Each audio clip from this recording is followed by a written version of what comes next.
Hello and welcome all you speed gaming and retro game fans. We have another exciting round 1 match of the spring 2019 Final Fantasy Randomizer tournament. But before we get into the main stars of this show, I'd like to take a little time and introduce the crew behind the scenes making this broadcast possible. The restreamer for tonight is Vince Easter. We have two ladies making sure to track all the key item progression for our runners. They are Danny3883 and Crab Cakes, who is also participating in this tournament. A huge thank you to these fine people for helping out. My name is Wu, and I will be joined by two others for this race. The first one will be doing his broadcast the premiere, Gouda632. Gouda, you also have participated in this tournament earlier in the week. How did your race go, and what kinds of things should the spectators expect from these early round flag settings? Yeah, thanks, Dang. I did participate earlier this week. Basically, day one. The fans can anticipate, like the flag set says, it's a sail the high seas flag set, and basically that's what we're going to be doing. We're hopefully going to be sailing the high seas. What we have is we have a free canal, and we're hoping that the runners are going to get an early ship to open progression on. So we have docks at the Ryakan Desert, up by Onrak, up by the Mirage Tower. They have the items. They can go anywhere in the world, and that floater can be anywhere. We have a free bridge on, and basically what we're hoping for is that these runners get that early ship, sail out onto the open seas, and try and find their items. We also have Town Shuffle on, and since we have the free canal, free bridge, items. So we're hoping that generally it's been two, sometimes it's one. Saw the other day, there could be 3 loose items out there. Wow, that sounds quite interesting. 3 loose items? That is one heck of a treasure hunt. And the third person joining our broadcast booth is someone that most of you should already know. Probably one of the favorites to win this tournament, Edgeworth. Edge, you have been around the community for a while, and I feel like you would know more about our first runner, because he's from Team Vorpal. Please let us know a little bit more about him. So SVJ is, picked up in the duckling seeds and has showed, a lot of promise. He's, I'm afraid to say that I haven't been following how much practice he's been doing with the Swiss seeds, but he's been putting up some pretty solid performances in the pickup races that we've had so far. So I'm looking forward to seeing what he can do in this tournament. I agree, and also, if you ever pay attention to his, whenever he's live, he has a little gene counter. Every time the gene dies, well, in this case, it's going to be a lot, he gets a little +1 to it, so that's always entertaining. And as for our second runner, well, he's probably one of the dark horses. He is a recent graduate of the Duckling program, asher1611. Probably one of the most consistent of all the Ducklings, I would have to say. Spellzap is probably second. He just has a very solid foundation, a consistent runner, and you just can't underestimate this guy. He's really good about it, and he's very helpful on whenever he's live. So I believe the runners are ready, so I'm going to launch them off. Edge, if you want to go over kind of what these class combinations are for each of these two runners real quick. Yeah, so it looks like our runners have elected to go with the Rainbow Mage, and to borrow the phrase "veteran move," Asher with a little bit of a veteran move, having the fighter in the second slot to make the animation move a little quicker when he's rearranging his party. So even before the game begins, you can do a little bit of efficient maneuvering. And there's our countdown right now, so we're about ready to start. Yep, and it's interesting. They all went 3 casters, so, I mean, they didn't go with your strat, which is usually 2 fighters. So we're hoping for some really good early magic spells for sure. Yeah, I don't necessarily mind this combination either. Just I feel like with this flag set, you open so many treasure chests most of the time that you will have enough gear to make that second fighter useful. There's absolutely nothing wrong with running 3 mages too if you are a fan of magic. Alright, we're off to the races. White magic, harm 4. That's not too bad. It's not too bad. But the important one is a lit 3 and black magic, so the red mage and the black mage will be able to cast some very good AoE spells, and you have the harm 4 just in case if you run into anything undead. So we can't argue with that too bad.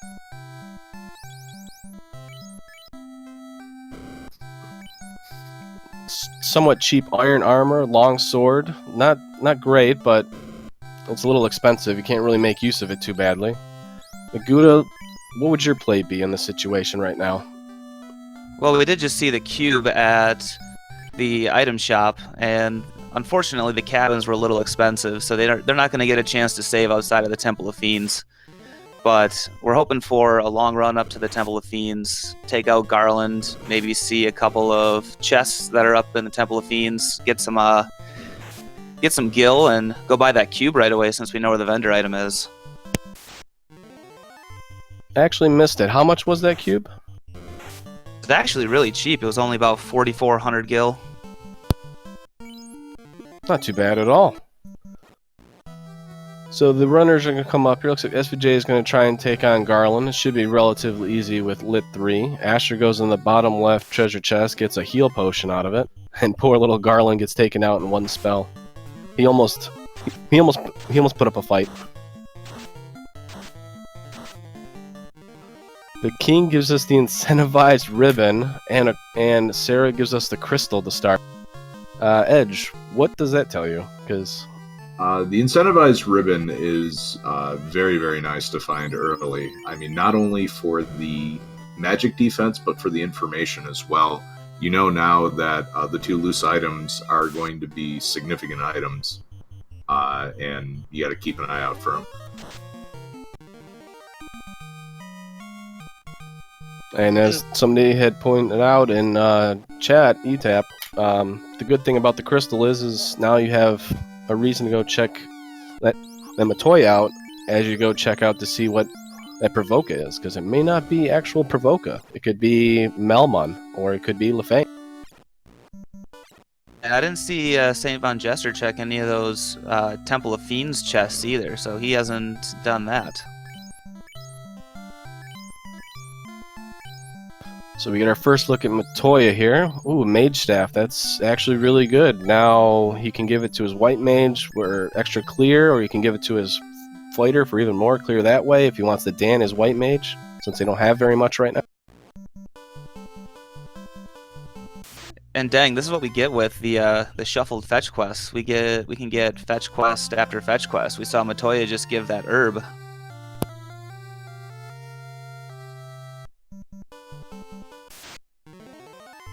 Yep, and the herb, I mean, now they have to go all the way around the continent to get to to Elfland Castle, but that's not too bad since it's open progression. And I like what SaintVonJester did there. He put down a cabin right at the fork, so when he goes over to Provoca, if it's nothing that he wants, he can just reset out. What he does. And as you pointed out, Provoca is Lefane. He instantly resets and says, "See you later." Yeah, the Braxis Muse special, the useless first down, but that Mage Staff is not going to be useless, and it's looking more and more like Marsh Cave is going to be required, so you'd be hard-pressed to find a better item than Mage Staff before going in there. Yeah, I mean, Mage Staff kills almost all the enemies down there except for the wizards, but usually you can run from them, so that's a really good pickup. And the best part is it has no charges, so you put it on your fighter since he's most likely going to survive, and you can run your way in and out. A Mage Staff with 2 casters of Lit 3, that's a lot of firepower going into Marsh, even at the low levels that they are. Yeah, don't forget about the Harm 4. Thanks, Edge. That's a good point. There's a lot of undead in Marsh Cave, and that Harm 4 is just going to eat those packs alive. think about the only thing that's missing is some chain armor. It's just something affordable to throw on the two characters in the front to basically eat up some of those punches that guys like the gargoyles and the scorpions are going to throw out. And on that note, I think I actually seen Asher pick up an iron armor on his knight too. Or maybe it was SVJ. It was one of them, I know. I seen one of them pick up an iron armor, so that 24 absorb's going to help him out. This is where Asher finding all those chests and Temple of Fiends right away could really help him out. He doesn't have to go up there and double dip. Yeah, and plus he also had a short sword, because I think he kept it too, so he doesn't have to buy a sword. His fighter can actually attack too. Interesting idea from SVJ, though. Just resets out and... Oh, sorry about that. Microphone static. Found a light axe as well, so even more firepower for Marsh. Yeah, the light axe is big. I mean, especially for SVJ, because he's going to go check that chest now. He's going to get the light axe, which the fighter can equip, so he doesn't get hurt for not getting the or for the short sword. And now he side, we have some trans. They're just having a trans dance party over there and just wrecking his party. And that's something we're going to see on this whole continent is a lot of packs of wolves.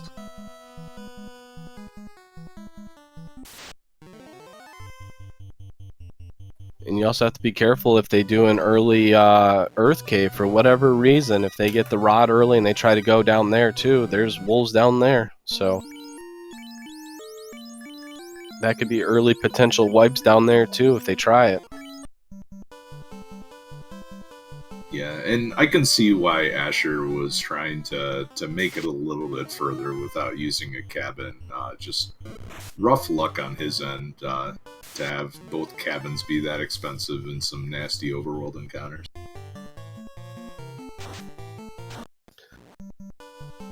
Looks like they also have stun touch too on the wolves. So they have trance and stun touch. That's, wow, pretty deadly.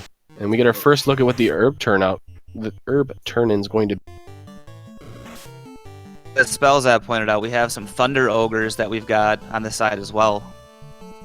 Oh no, so there's the chime and the cube is available early. If that's the ship in Marsh, the game could just throw something right into Sky right away. Yeah, I agree. I think it's probably either a loose ship probably, or yeah, a loose ship or a canoe in Marsh at this point. As fans, the best thing we can see is that early ship and just get these guys out on the open seas so we can see those blizzard sahags and just how deadly the sea can be when we have the script shuffle on.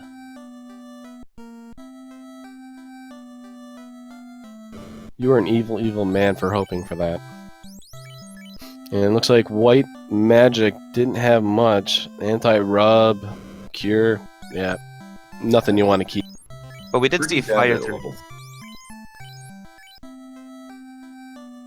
And there was a Bane and Black Magic. So Black Magic was looking good. I think White Magic right now is... I mean, the White Mage... I don't know. Do you keep it around? Do you get rid of it? At this point, we still haven't seen Provoca, and you never know. You could have a Life 2, you could have a Fade at level 2 Magic, and that can just save an entire run.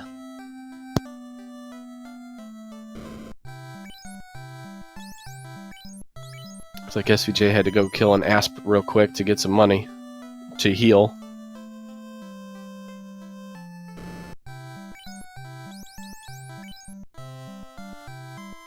And there you go, level 4 is loaded. Cure 4, Fade, and Life, I believe?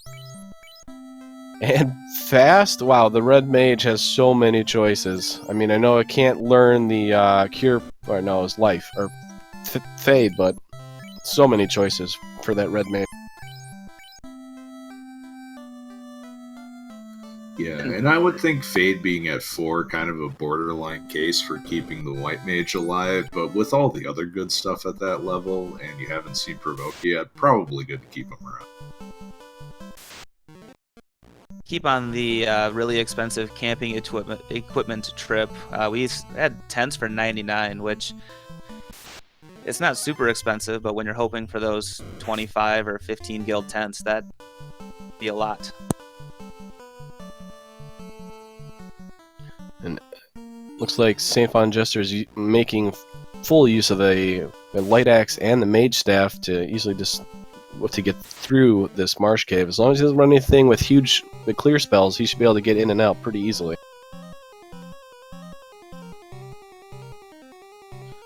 And both runners are electing to go north first, which is a terrible plan in my opinion. Might as well check them out, because you can always reset out if there's nothing here of the value.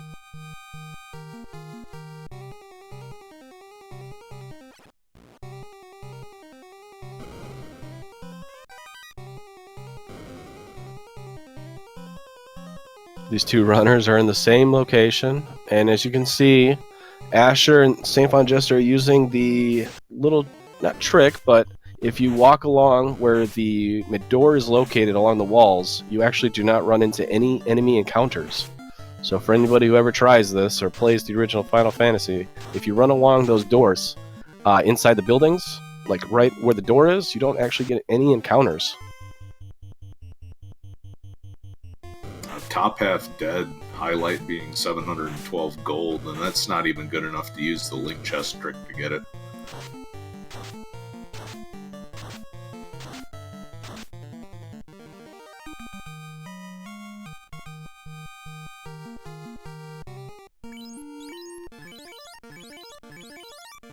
I think I seen some Geists were giving Asher a little bit of trouble. Maybe, didn't exactly see what it was, but he also elects to instantly reset out because there was nothing good in the top part of Marsh. Alright, Chad, as our runners are coming down here through Marsh Cave, what do you want to see as the incentive item down here at the bottom? Give us your answers in chat.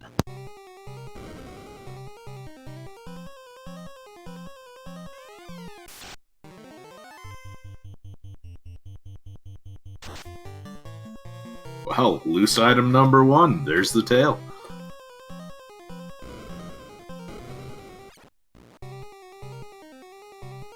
Yeah, loose tail, that's amazing for all these, or especially at this party, because the fighter turning into a knight unlocks all the top tier armor, weapons, everything. The red mage can learn a lot of different spells now, so that's great, because now he can actually, it can now learn the level 4, the white magic that you kind of need. Chat saying ship, crown, rod. It does not have to be ship. It also could be canoe, which opens up the entire other side of the continent. These are some rich chests down in Marsh Cave. Ice cave, or you got the ice sword, you got tail. I mean, they've already found the mage staff over in Matoya's. They got the light axe from dwarves. I mean, they're looking pretty good. Asher losing the lead knight, which is bad news before heading into the wizard fight.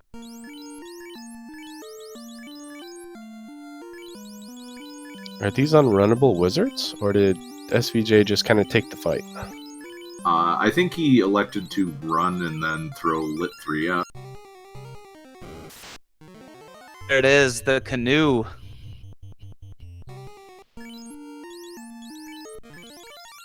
And Marsh being Marsh decides to make everything a little bit harder for everybody and just it gives the canoe. So now we still have to find a way to get around this place. And a pro ring as well, so lots of great stuff down here. And Asher's gonna get his canoe now, and I wonder if he's just gonna split or he's gonna check these other chests. I gotta admit, I would check the chests. I know it's really, really greedy of me, but with all these abilities I can cast, like all these special weapons and stuff, I gotta go for it. Who knows what else is here?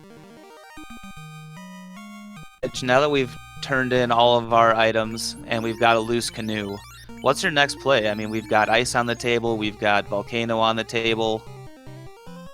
Whatever town Crescent Lake is could also be pivotal.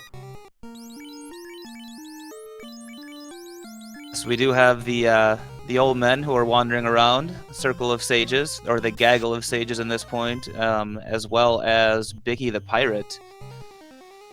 Either vanilla Crescent Lake or a Crescent Lake that is now Provoca. That could hold progression as well.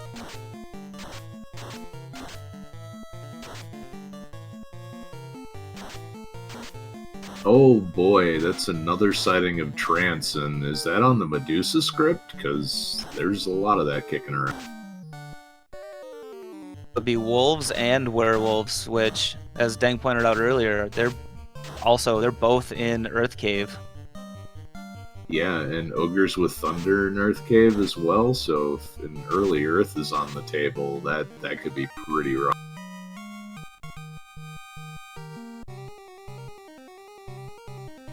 Spells app. This is a seed that actually does not let you dance. It just lets you sit there and say, "Quit hitting me! Quit hitting me!"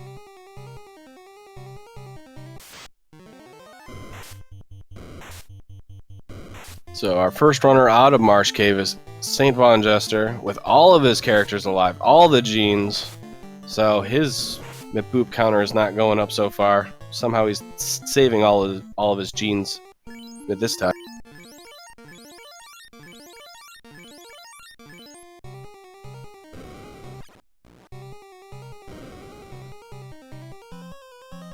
Yeah, I gotta admit, if they go to Crescent and,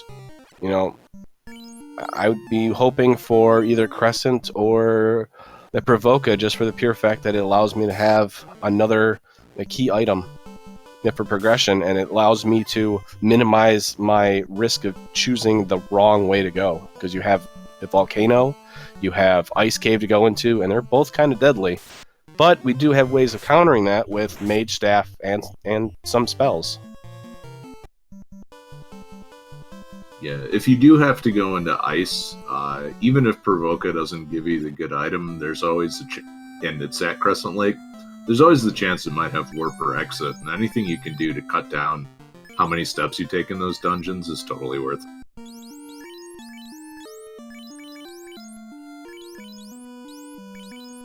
We don't have a warp, so Ice Cave, you can't do the warp trick to go check out the key location. But, we haven't actually gone to Crescent yet, so who knows? Yeah, as you said, it could be a Provoca with, level 2 warp. Or an Exit. That'd be great.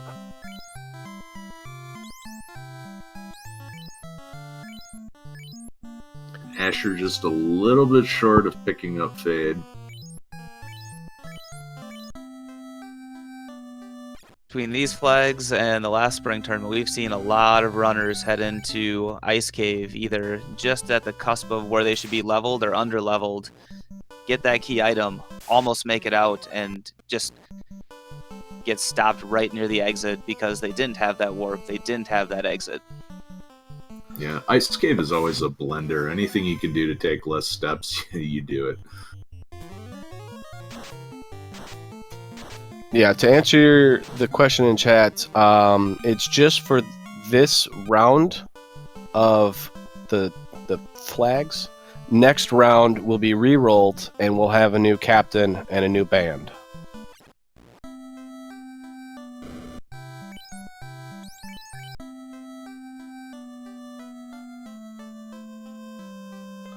Now, I gotta ask you two. We just seen SVJ go all the way down south and go all the way around. Is it quicker to go down south, or is it quicker to go and follow the river tile north? To go to Crescent? It depends on what your priorities are. It's quicker to go through the river tiles, but if you're trying to catch some of the Crescent Lake group of enemies, like maybe some Peds or something, going around the south route isn't too bad either. It really depends on what's on the river. I mean, if you're looking at those river tiles, can just be deadly. If you want to chance the river, that's one thing that some runners don't like to do at a low level. And I think I just seen Asher not swinging with the light axe on his fighter. Interesting decision. He moved it because his fighter died, but he didn't put it back yet and equip it. So there. Oh, I don't think Asher ever got the ice sword. Or unless that's on his red mage. And we got our EXPs, which are a great source of experience if on the early levels if they die quickly, but it looks like they have some health this time. Yeah, SVJ going into the volcano with 67 potions, so got enough to do a top floor dive. Magic-wise, still not feeling good about a carry fight, but that may very well change depending on what's in the treasury. I also saw, at least I didn't see any houses in his inventory, so if he decides he's going to use up all of his spell charges here in Volcano, he might have a rough trip back to Onrak. And bringing up that point about Onrak, the worst part about Onrak is there's no healing potions there.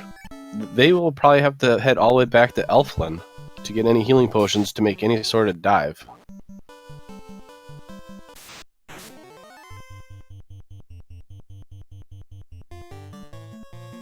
So SVJ is checking out the armory in Volcano. So far, good amounts of money. Unrunnable Grey Worm, so he has to kill it now. Asher over on the left-hand side, he's grinding up experience and money. I think that's a pretty decent call at this point, considering he has no healing potions to make any sort of a dive. Pete seemed pretty solid, though, and he doesn't have any Cure 4 charges, so this knight lives with 1 health. SaintVonJester side, we've got a black shirt find, an ice shield find, so the armory has given him at least something that he can work with. Yeah, and with that Pete fight, he's caught up to SVJ in levels. We have the greatest thief weapon possible. The Coral Sword has been spotted. Huzzah.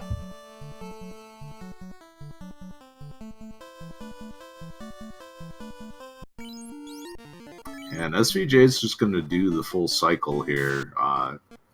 Some runners prefer dipping out and saving, especially, given you just opened a ton of chests, and there's a lot of good stuff out there. Yeah, and he is using a lot of his heal potions too, to make it through this dive, just to check chests. So, I mean, I would almost be tempted to check them all, maybe reset, go grab the ones you really need to save the healing potions, and maybe make a dive a little farther down if possible.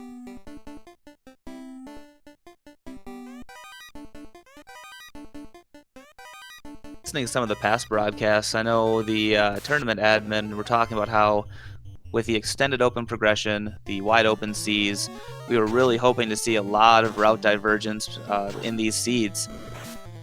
But so far, both of these runners have pretty much been step for step with each other the whole way. One person being in front of the other, just kind of based on RNG. And that's, I think, a product more of not having a ship. What do you think, Edge? Yeah, and what's funny is this is looking a lot like, the standard Swiss seeds from last tournament where, hey, you found the canoe early, now it's time to dig one of these dungeons to see if we can get the floater. So, a little bit different from what we've been seeing traditionally from this round of Swiss flags. Also, another question in chat, not even hold available. Stun was available at level 1. That's one of those spells that I feel is definitely on the underrated side. Basically Quad X, but with paralysis instead. So it's going to take you a little while longer to kill whatever you stun, but you're probably going to kill whatever you paralyzed. So. And you know what? I have to admit, anytime I see a hold, a sleep, a stun, or anything like that for cheap, especially at level 1 or 2 on any of these seeds, I will buy it. Because if I can do an early carry kill on my dive, I will do it. Yeah, same with Confuse. Just pick up some insurance if that's the move that you have to make.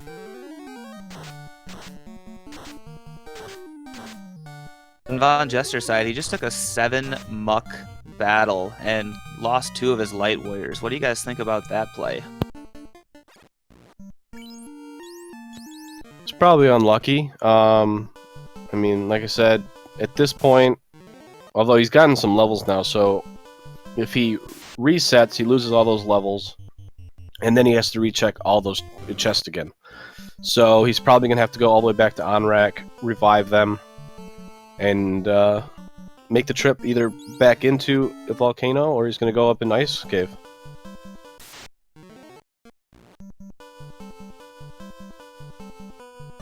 And Asher's out. Yep, he's going to go get more healing potions now. He's got money. Probably buy some fade charges on his white mage too. Yeah, he absolutely did not have any money for the level 4 spells, but now that you can use them, you have to go back and pick those up.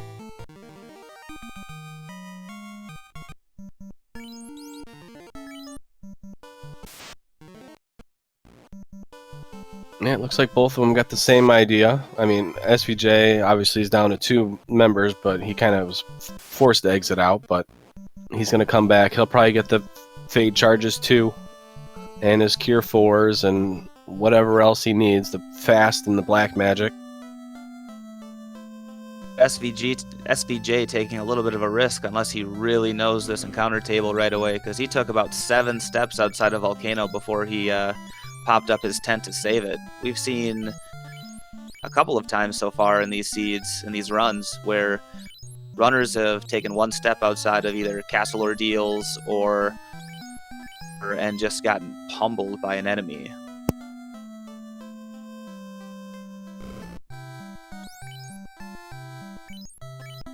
Oh, there is Confused at level 4 also, if you wanted to get that, if you never got the hold spell.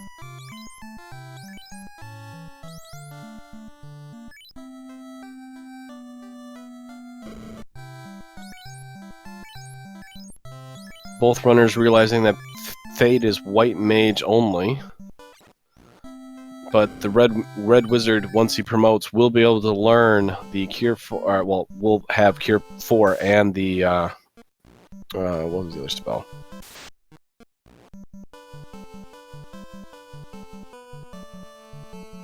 Yeah, Fade was at 4, Fast was at 4, so lots of good stuff to pick up.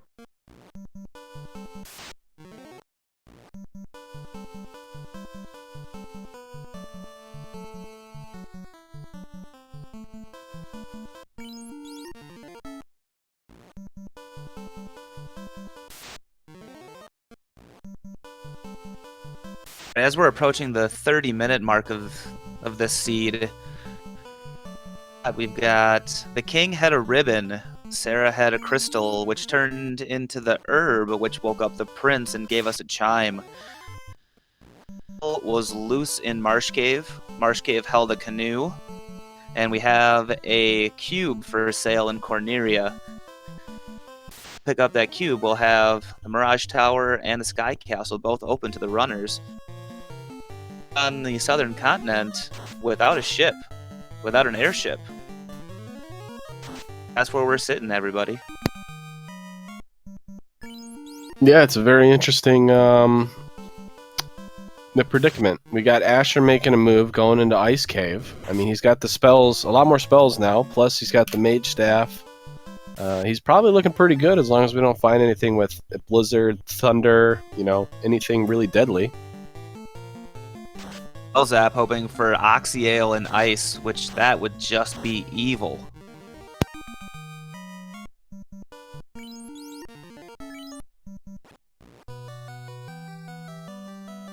An Oxyale definitely would be interesting because that guarantees another loose, unless the Oxio came from the loose in Ice Cave.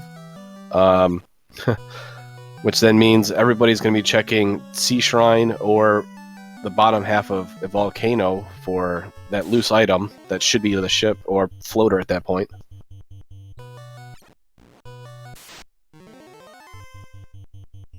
And it looks like SVJ's also got the same idea. He's going to go down to Ice Cave. Asher's giving us a first look. Looks like he hasn't really ran into many problems so far. He's been just running and, well, heat on the eye mages. I spoke too soon. I think I jinxed.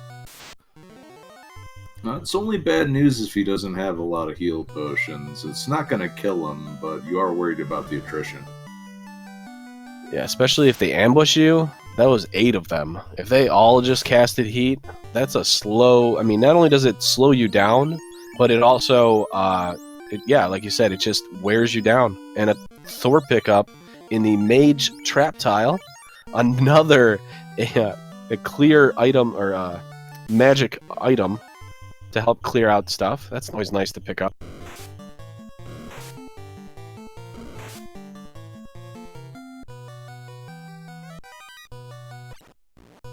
And the treasure chest with almost 60,000 gold. Alright, well, there goes your money problems, Asher. Congratulations. The cube is easy pickings now. We're about a half an hour away from Corneria. Let's hope these runners both remember that they have a cube over there for them to pick up. Well, if this turns out to be the ship, they can easily, head to Provoca, grab that ship, and if it's the floater, well, that's an even easier trip.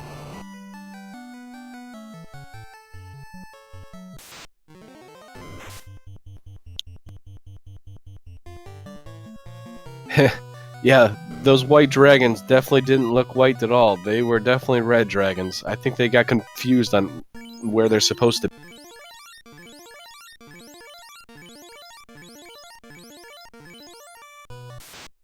Now, as a potential threat for Asher, he is down to 46 heal potions. Because he does have to go through one more circuit of this place. Yeah, he's not too bad in with respect to resources, and there's a white shirt pickup. That doesn't help a lot now, but it helps out a lot later on for sure. For the K Honda herself, Kraken, or Atia, or even Chaos. That's always nice to have out there. It's also nice to equip, given that early tail as well. It's a good point. We haven't found any gold bracelets or opal bracelets yet, so yeah. Plus, it also offers the resistances, right? Yeah, it offers resistance to death, so you could put that pro ring on somebody else. Alright, so far, Ice Cave has not given us much. SaintVonJester is just a couple minutes behind, or maybe a couple minutes behind Asher right now. And Asher's just about to drop down into the eye trap tile, where it has the incentivized location here. And we'll see what we get.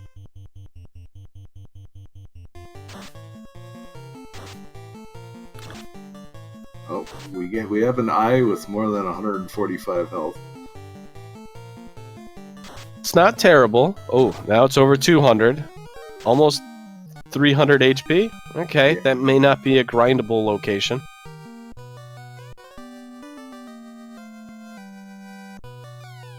Alright, we are not going to be sailing the high seas. We're going to be flying in the sky at about probably 40 minutes or so, because Asher's got to make his way through this one more time.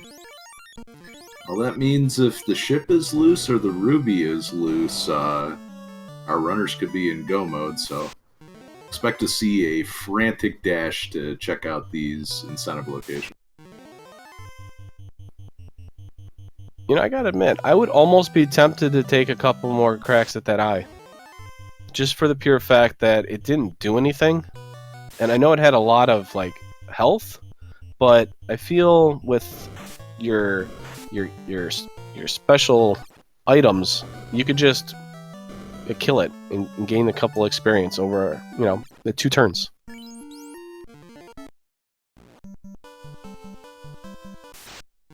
I think the reason it didn't do anything was because it was an ambush followed by a lit 3. So I don't think we know what the eye has right now.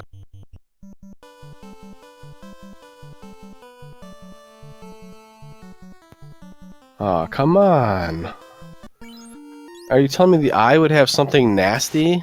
Like a thunder or something like that? like nuke? That might be a little awkward for our runners. With these low levels, I mean, rub could be deadly for everybody who doesn't have a ribbon.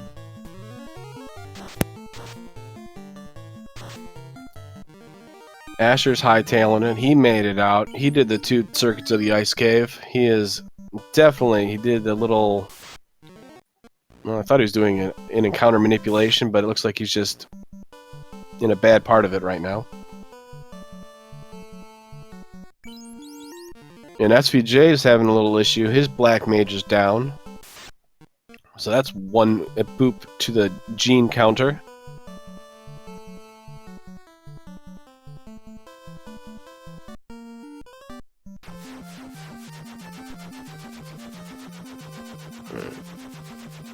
And Asher is the one flying first at 36 minutes in. This is looking pretty quick, and as you pointed out, Edge, if, the loot ends up being Ruby and they go through all their progression of checks, there's the loot from Sarda. This could be a really quick seed, given, if they can find an easy place to gain levels as they go. And you're always happy to find the loot early. Asher picking it up from Sarda. And that reason is just because that could be anywhere outside of Temple of Fiends. And every other key item at least restricts some of the treasure chests you have to check.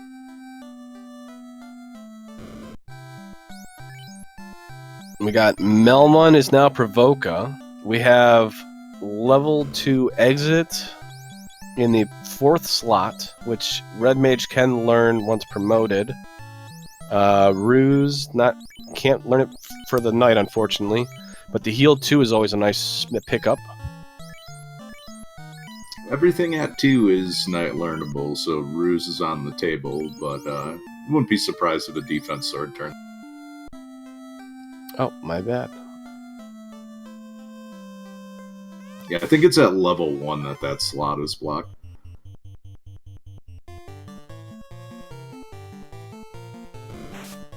Alright, our first look at the pirates here over in Provoca. Let's see what they give us. Hopefully something delicious, like the Ruby, to make things a little interesting.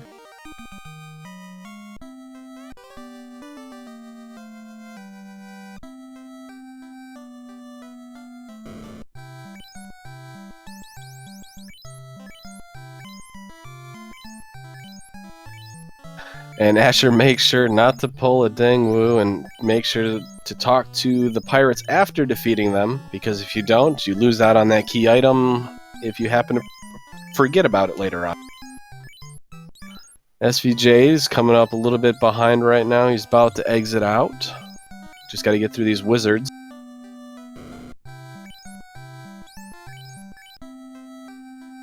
Looks like nothing in the armory over in Provoca, so Asher's probably going to get out of here and promote. Maybe go check out Castle Vordeals. Edge, in this situation where you've got a wide open world and you've been stuck on the southern continent for a half an hour, is the incentive locations, or do you go after Crescent Lake since you know there's a free item there? So I think I'd do exactly what Asher did and try to route both of them and go see what the old man has and then check out Melman and roll from there. I also wouldn't disagree with heading straight up to Cardia Island since you have the tail and just cleaning that out too. SVJ just moments or few feet away from the exit from Ice Cave finds mummies and cockatrices that have Bane, and that was close.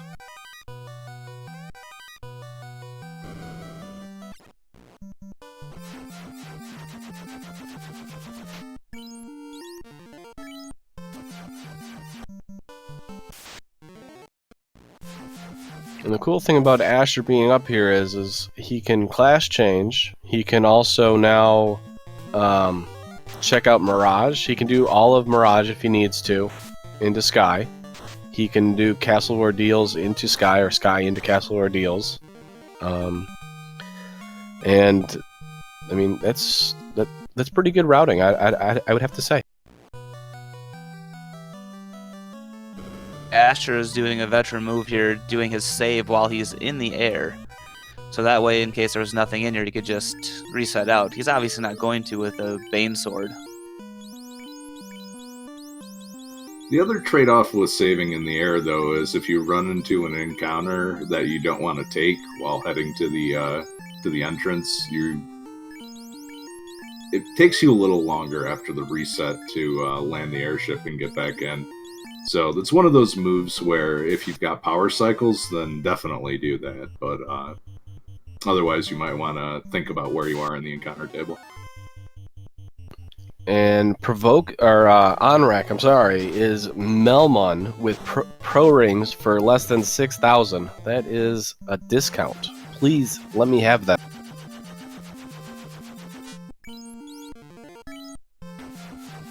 For the armor that they give and the resistance to death spells, yes please.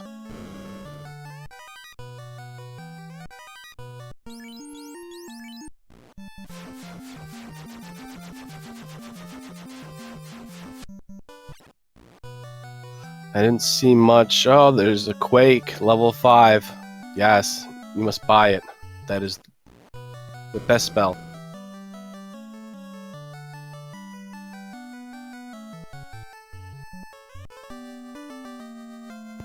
Alright, Asher's gonna promote. I know he's got an opal shield.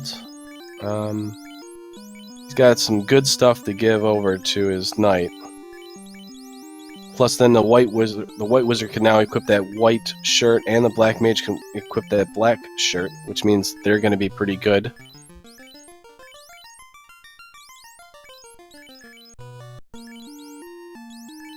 Looks like SVJ took the scenic route to Sarda, kind of checked out Elflin a little bit. Asher is putting his black wizard in the lead. Danim coming up here in a little bit.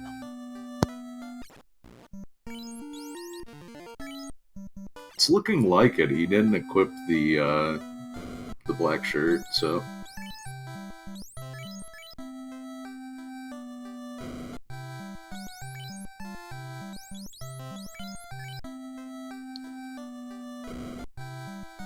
I wonder why he would do that.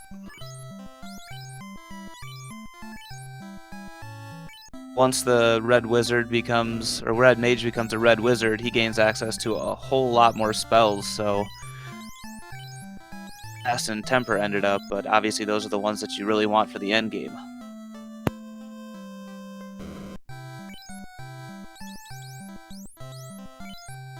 Alright, SVJ gets his slab from Ibiki the Pirate.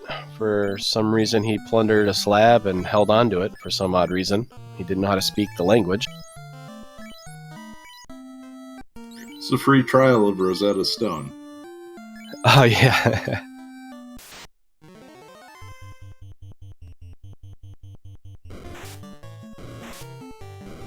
Asher runs into this nice undead pack hanging out in Melmon, because apparently undead and the citizens of Melmon get along just perfect.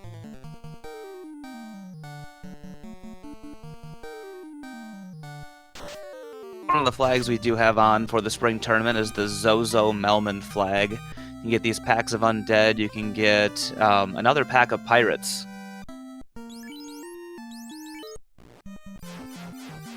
And from what I understand, you can also get a vampire.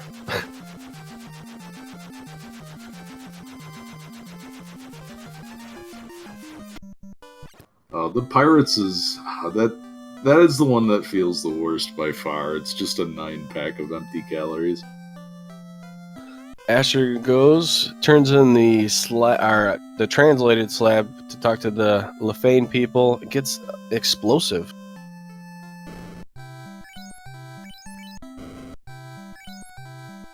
Oh, nuke at 8! Don't even bother. I have a feeling we definitely will see that black wizard get Dan for a while. He's never gonna see that level 8 spell charge. Yeah, unless he's going to go a 2-man strat, but at this point I think it's a little late to go a 2-man strat. So, yeah, I don't think he's going to get that level 8 anytime soon. It's not too late to do some 2-mans. You can definitely pick up some extra levels if you 2-man through sea or sky late. And sometimes that's just enough to tip you over the threshold for an extra swing on Mazmune or Excal. And the TNT leads into the Adamant. The lazy dwarves live up to their reputation, which then leads into the Crown. So now Asher's going to go take on the king of this very deserted northwest castle, and he happens to have the key.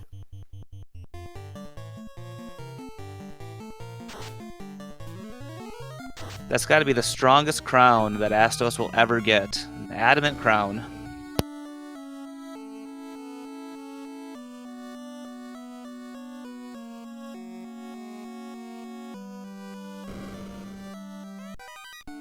The chain is definitely silly, as pointed out in chat, but I mean, I think at this point our runners are about at their 12 key items, so they get the 1.5 times experience bonus.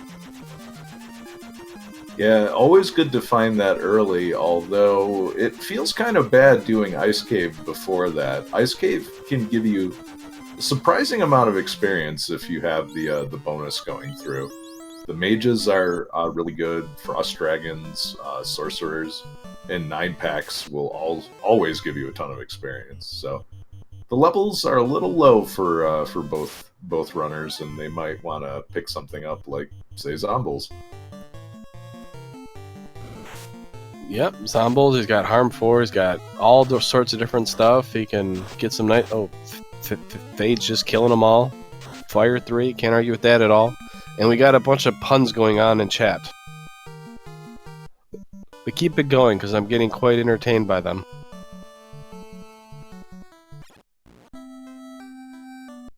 Oh, for the recap on that Bicky Slab fetch quest chain, it was the laziest fetch quest chain you'll ever have, but it was Bicky gave us the slab turned into TNT, TNT into adamant, adamant into crown, crown into key. It was just so short-lived. That's an absurdly expensive invis too, but even 1 or 2 casts of it might help, especially if you move the white shirt to somebody else before, say, the Kraken fight. I'm actually surprised Asher is checking the level 8 spells right now. Level 8 life. You can never have enough charges of that. Guys, Chowmel in chat is talking about the fun percent flags and kind of what they do. Does anybody want to explain that, either Edge or Deng? You guys have more knowledge than I do on fun percent flags. So the fun percent flags are either graphical or quality of life options that change the way the game looks or sounds, but doesn't actually change anything mechanically. So for instance, with fun percent, you can shuffle the music or turn it off entirely. You can do a palette shuffle, which is what Asher has going on his side. And you can also change the way the battle interface looks, so it's more similar to, I would say, Final Fantasy III on the NES.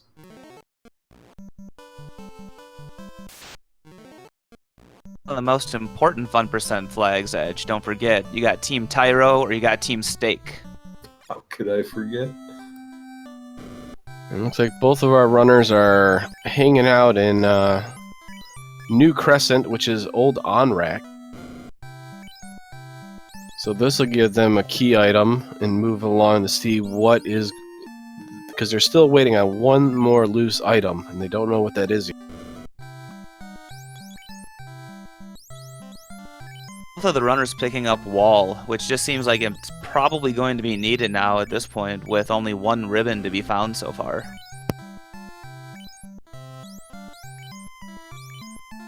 Oh, there's the bottle.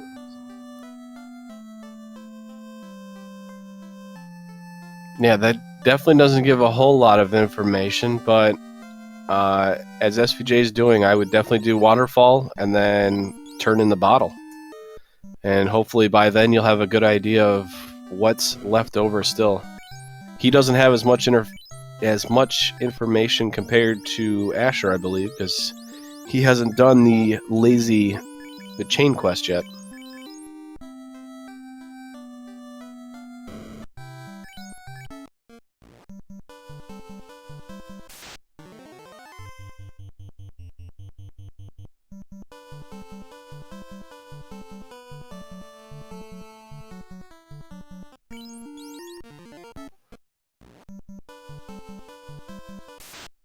Asher's burning some encounters. He's gonna I think he knows where the long run is.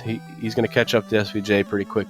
SVJ's already fought 3 fights now, and then he's the mummies with Bane.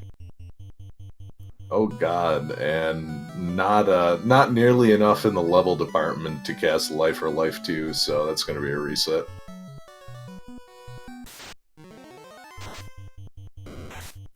And mud goals with glance. This waterfall is pretty dangerous because you're going to run into a lot of mummies. You're going to run into a lot of mud goals.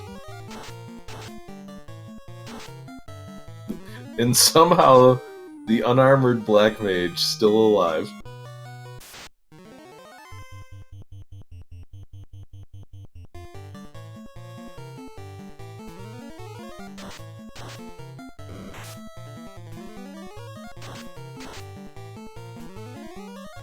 Alright, SVJ's... Go ahead.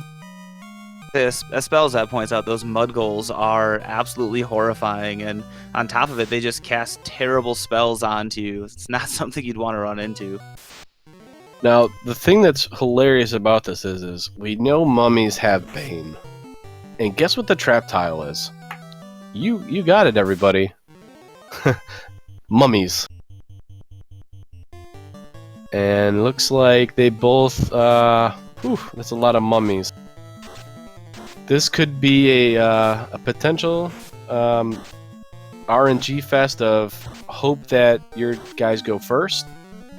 I think SVJ is playing it right. He put the ribbon on his white wizard, the one that can cast harm 4. So you just gotta, like you said, RNG, but the white wizard can handle that Bane and then hope that as SVJ just did, allowed to get those harm 4s off.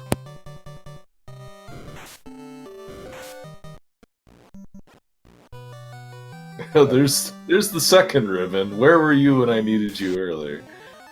Right? You had one job. Where were you when I was trying to get in there? And our robot friend there was holding on to the Oxial. So now we have access to the C4, or the C Shrine.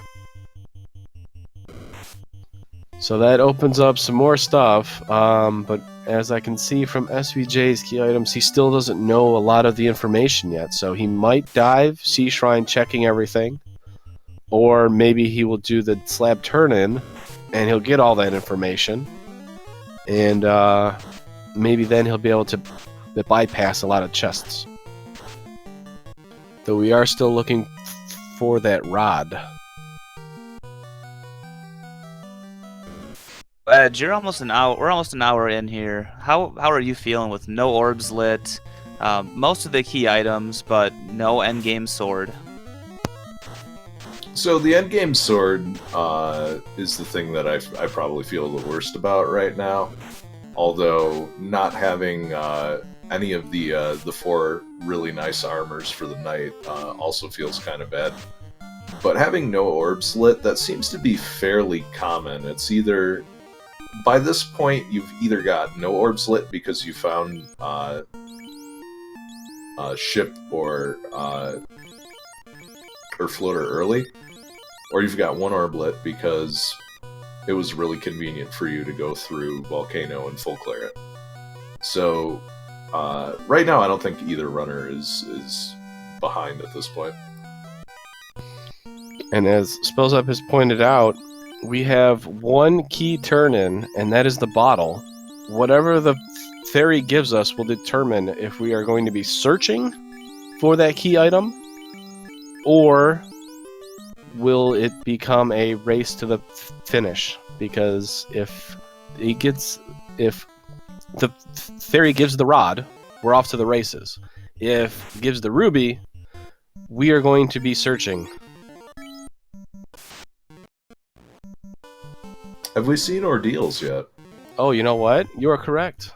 I'm glad you said that, because we still have ordeals with the ship, so we have 2 places left. The ship, the rod, and the ruby are still available.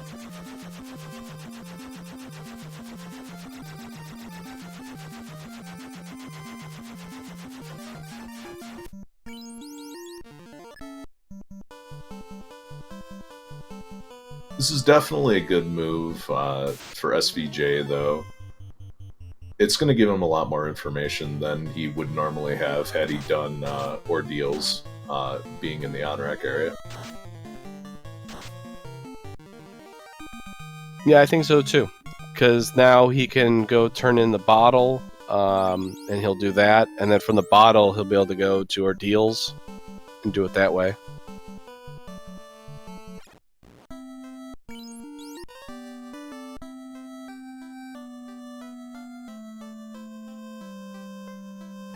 So, I mean, Asher possibly, a minute, 2 minutes ahead just because of the fact that SVJ has to run around a little bit, but it's not too bad.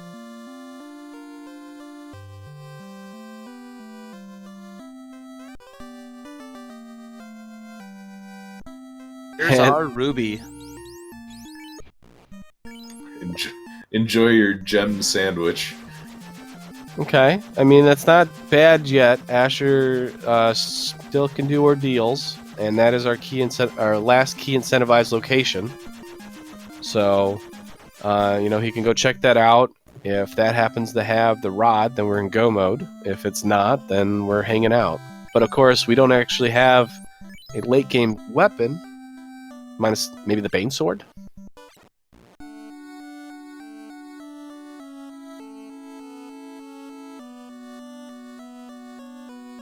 Well, the other thing is, a lot of weapons can become endgame weapons if you find the power gauntlet, but we're missing that as well.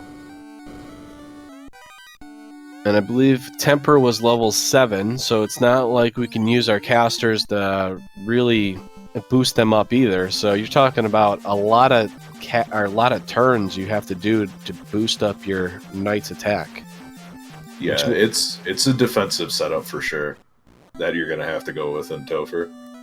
There's a lot of hoping that the skills and spells, nuke, nuclear, thunder, blizzard, all those just tornado, swirl, nasty skills didn't get shuffled onto either Chaos, Tiamat, or Kraken.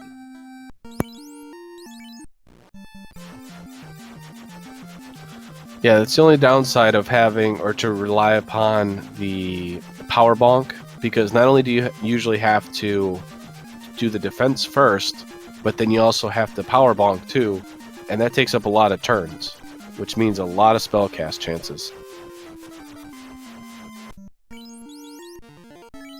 And SVJ is going into Volcano.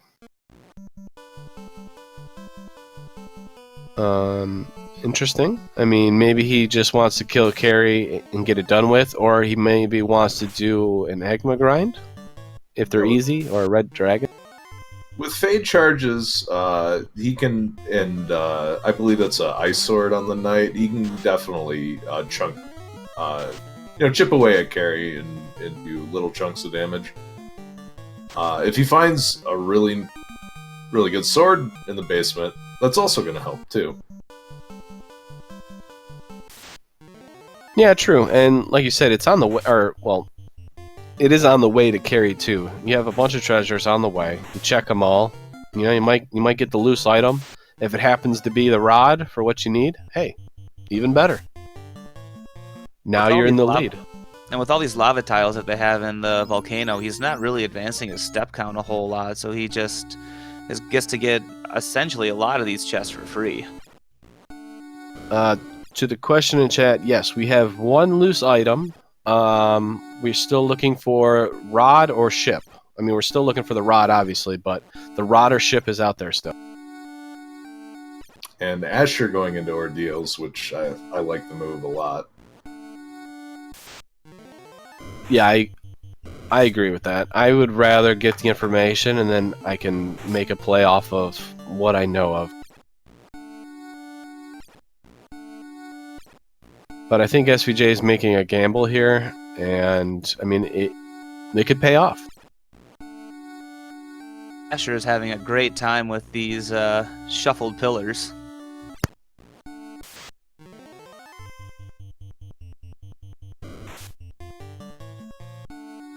I think where SVJ really gets hurt in this scenario is if the rod is here, and there's also an endgame weapon in ordeals, or the loose item is in ordeals as well. And I've seen that happen enough times where I'm terrified of not checking the incentive location. I agree with you 100%, Edge. There are so many chests in all these incentive locations that can hold a loose item. It feels if you start checking the Fiend dungeons real early. Red Gargoyles lit 2, not too bad. Shouldn't be posed too much of a problem with Asher. He's going with a 3-man party. He's danned his Black Mage. He's trying to make his way through ordeals, but apparently he's getting lost. Yes, Fade was White Mage only in level 3.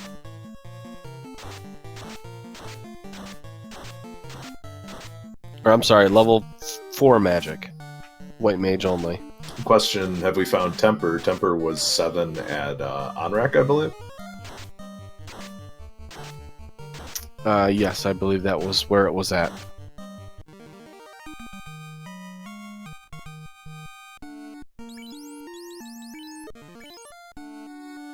So SVJ's got, I believe, a couple more chests to choose here. He's at the Agma Tiles. Will he do a grind here? No, I think he's just going to check it and go. Asher finally makes his way through that pillar maze. He's going to get 3 Agama encounters and 1 Red Dragon if he's committing to full clearing this anyway, so if he doesn't want to do a grind, this is a good move. And Asher runs into the mummies with Bane. It's okay, though, because he's got the 2 ribbons, so he should be okay. More cash, heal potion, nothing. We're still looking for the rod, and the ship is also available. Rune Sword is not going to give us anything, and it's rod. So SVJ's, I guess, kind of gamble doesn't really pay off, but I guess it didn't really hurt him a whole lot. He's gaining some experience, but he's going to have to go 2 ordeals, so I think Asher's play was a little bit better in this case. Yeah. The only way this really pays off for SVJ is if there's something good in this chest that he's about to check. I have a feeling Asher's still going to check some chests, though. He's without Power Bonk, with no Temper, with a high level fast, and no endgame sword. It's going to feel, unless he goes really high on levels, he's going to feel Topher. Yeah, there are a fair amount of chests that you do pass on the way through dungeons. I mean, there's 5 on the way to Kraken. If you want to take a detour, Mermaids doesn't take too long to get to. And first floor Mirage is also pretty easy to clear out. So got some options if you want to dig some efficient chests. Looks like a pretty easy kill there for on the red dragon. Possible grind location if he wanted to. Oh, SBJ finds a good sword, but nobody knows how to hold it. There's the katana. The poor thief. He gets the banned out, and then on top of that, they find his best weapon. I tell ya. But at least he gets a bunch of money out of it if he decides to sell it.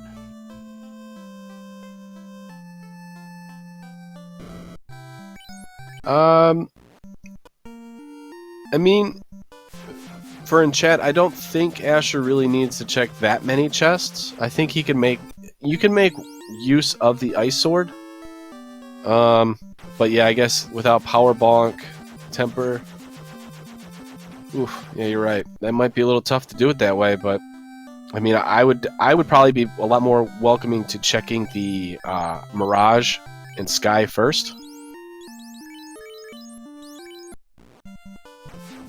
Just because of the experience there, and I mean, we've already seen a lot of nasty spells already, so I think you might be able to get away with it a lot easier. I agree with you, Dang. I think Sky with the cube is a really, really good play for these guys right now. If they can at least grind out a few levels and get all those chests out of the Mirage Tower. SBJ busting out the lock too, and it misses, but... And here I am just chatting away, and as Ed just pointed out, SVJ is taking on Carrie. Our first look at the Fiend of Fire. Ice Sword for 219. Lit 3, not going to do a whole lot. Ink, okay, that's a free turn. We will definitely take that. A Zap. Bane, oh my gosh, he's throwing every random spell at Carrie imaginable. The kitchen sink approach. 6 hits for 233 from the Ice Sword. Fade spell hits for 144. Carrie is not a pushover. He says, I have HP today. Use Quake. These are 220% seed, so Carrie can roll pretty beefy.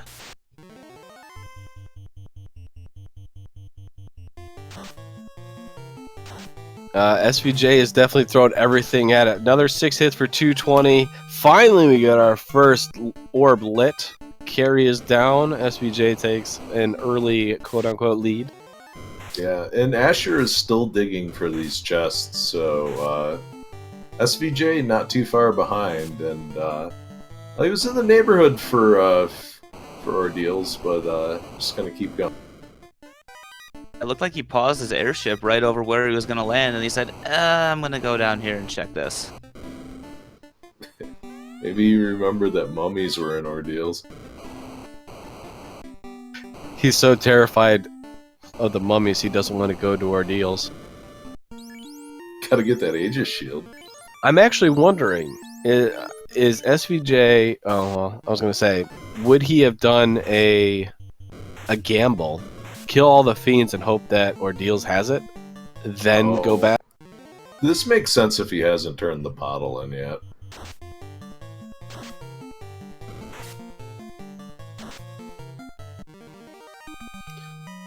Yeah, from what I look, it doesn't look like he's done it yet. I don't remember him coming down here yet. Before, yeah. So he'll turn that in. He'll get his ruby, or not ruby. Yeah, it was the ruby. Oh yeah, it was. Got Asher throwing a mage staff at the Agamas, just making him hotter. And it looks like we're gonna have our Go ahead. here. So if you want to get your Agama facts out, let's see them in chat.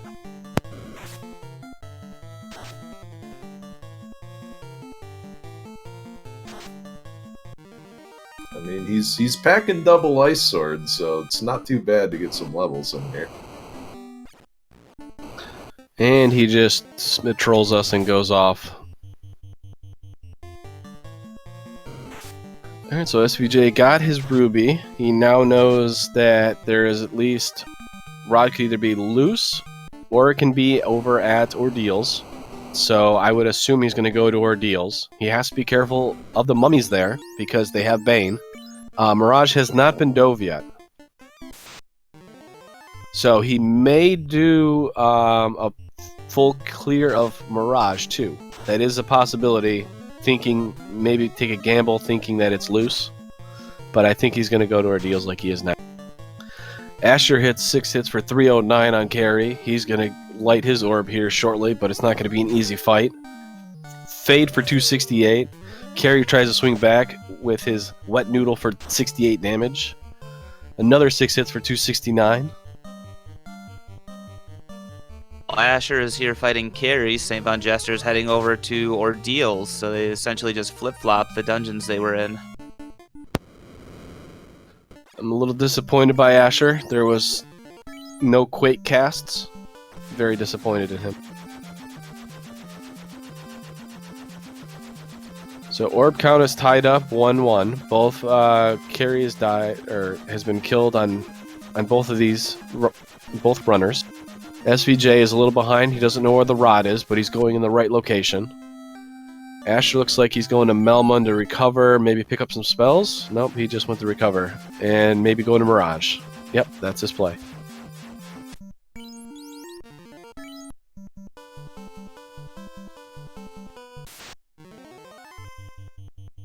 Saw in a race earlier in the week that Earth ended up holding all of the best swords in the game, so we'll see if that ends up happening with these guys as well.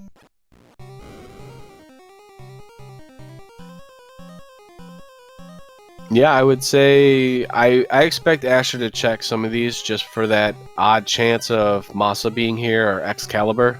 Either one of those are good, or I dare say the Game Changer, the Vorpal, if that would pop up, that'd be great to have.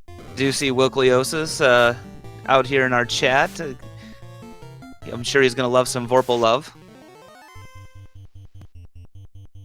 At this point, you'd be happy to see even the Sun Sword or the Defense show up, but none of the classic endgame weapons have even appeared yet.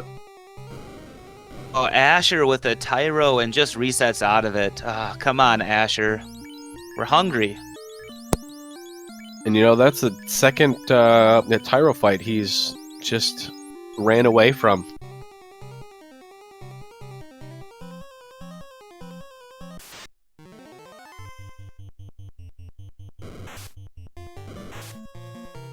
I'm not sure what his plan is. Maybe he knows he's going to grind spot, or...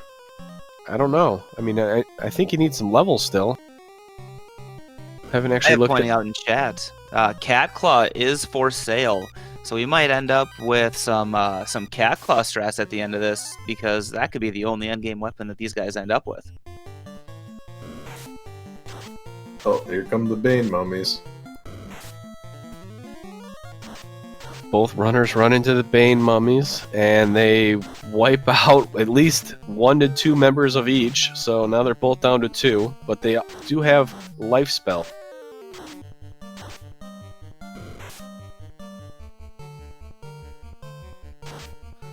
SVJ's getting closer and closer to that rod, and he'll be going. We got level 19, looks like, on Asher's Knight. It's pretty good. I would definitely, without having any sort of endgame weapon, I'd definitely want to be higher level, at least in my opinion. There it is! There it is! The Game Changer!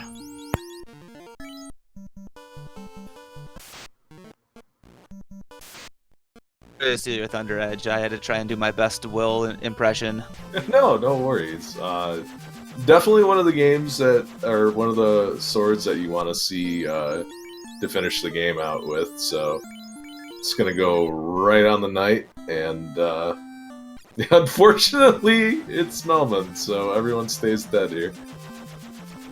Now, the funny thing about the Vorpal is, right now he only has 3 hits on it. He gets the 4th hit at 22, which you're gonna want, but then he doesn't get his 5th hit until 32. So, do you grind at 32 and get that extra hit? Or do you hope 4 hits is enough? So, ordinarily, I would say 4 hits is enough, but there isn't a temper in sight anywhere. I mean, at level 7, you're not going to be getting too many charges of that. And without the power gauntlet, I don't know. If I'm an Asher Shoes, I'm still digging some chests, I think.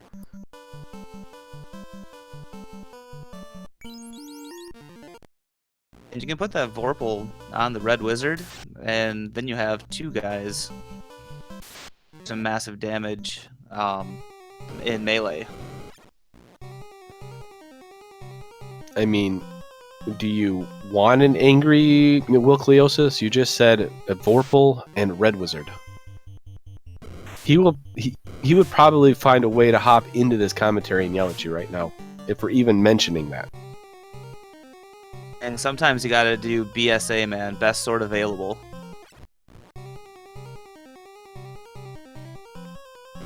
No, Wilkliosis, I tried, okay?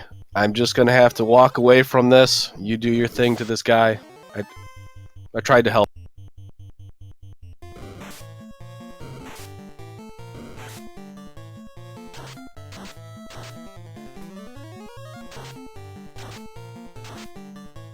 Manticores are a good experience from Asher. Those are really good. Lit 3 was able to kill him, so that's even better. You run into those a couple more times. Gain a couple free experience there. Asher didn't check any of the wings. Looks like he's going to go... Ooh, bad men. Unrunnable. That could be rough. Yeah, those are some bad men, and they're going to be even worse in Temple of Fiends.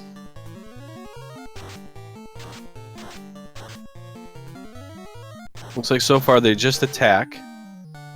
So that's not too bad. They don't seem to be hitting too hard. 41 damage on the White Wizard. That's not too bad. SVJ is in the sea floor. He has everything. He's in go mode, so he'll probably take a couple fights as he goes to take on Kraken.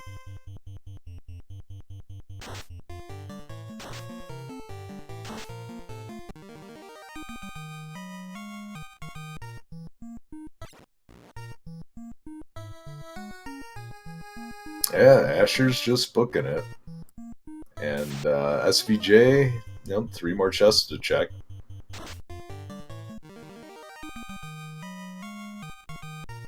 Yeah, I mean, SVJ doesn't have any... Oh, Opal Bracelet over on Asher's side. That's a big pickup.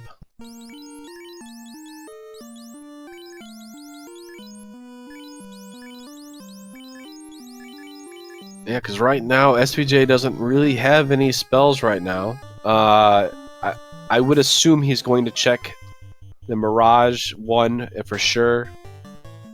Maybe the greater than less than. If he does, he'll be happy because he'll have the Vorpal. But I mean, that really depends on how much he wants to dig. And these ghosts do not want to die. And these things hit hard too. Yeah, this is probably the most terrifying group in the game if they roll more than 1 hit.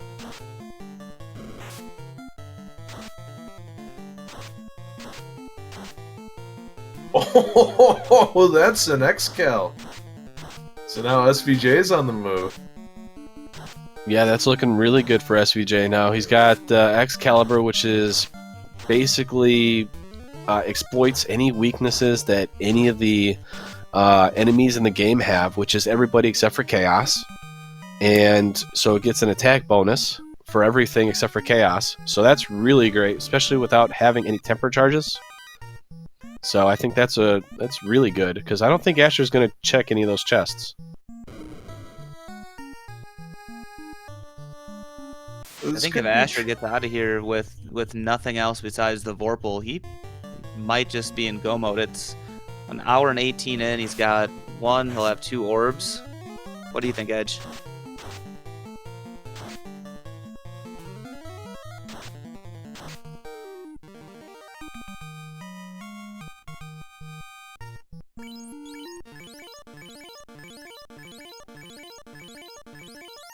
Alright, looks like we got level 17 on SVJ's side, but he's got 4 members, unrunnable waters on a trap tile. It's a little opal armor over on Asher's side in Sky Castle. That's pretty nice. That's going to be an upgrade for his knight. Yeah, big upgrade, not only defensively, but the evade penalty from the steel armor is gone too, so really, really nice to find. Yeah, that evade penalty actually adds up, especially when you want to try to get those ruse and invis up. It takes a little bit longer. Yeah, it's one of those things where when you want to set up against chaos, you really should consider, you know, moving the opal bracelet over if you're rocking steel armor or you know, fire or ice armor. SaintVonJester picking up a Zeus gauntlet. I'm kind of surprised by SVJ checking all these, but at the same time, I understand it. He's rocking 4 members. Level 7 has temper. I mean, what's he exactly hoping for? Is he hoping for the Vorpal? Is he, I mean, or is he just hoping to find the power bonk? The power gauntlet is a really swingy item in this particular seed, just because you're not going to have a lot of temper charges, and you're not going to have, you know, you don't have the Masmune, and you don't have, you don't even have level 24 on the knight. Bridge of Destiny, and he just got a hero run across it and avoided our good friend Warmech, who has just showed up so many times. Sorry to cut you off, Edge, but Bridge of Destiny, Warmech, MG's out of chat. No, and that's a very swingy thing as well. Just making it clear without a lot of encounters. I've definitely seen games where one opponent gets maybe 1 to 2 encounters and another poor guy gets 10. And if you blinked, Atia is already down. It took 2 hits from the Game Changer Vorpal for about 500 damage. And, well, he died.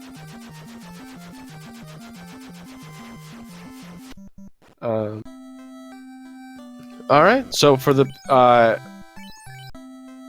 looks like SVJ is going to take on Kraken here.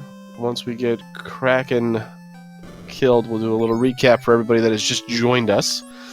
Looks like SVJ is going to do a white shirt, a lock 2 cast. This has not been bugged fixed. Where, oh, was that sleep and death touch?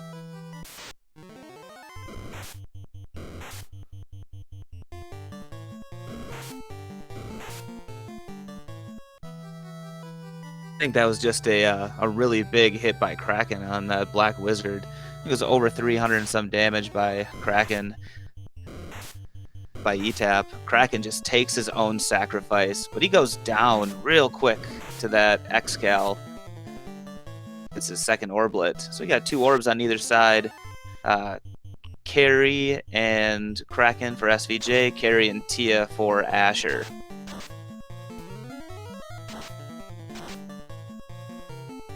Alright, I think it... A little bit of a recap as...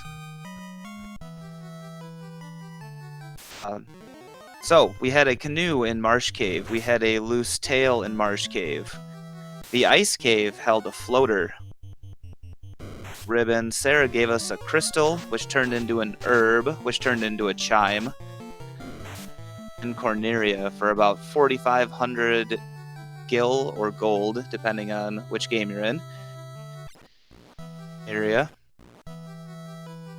He went and plundered a slab from we don't know where, but that turned into the TNT, which turned into the adamant, which turned into the unbreakable crown, which is not Excalibur, it's just a crown. The sages in Crescent Lake held the bottle, and our friendly robot, he gave us a prescription for Oxy, which lets us breathe underwater. And started had the loot.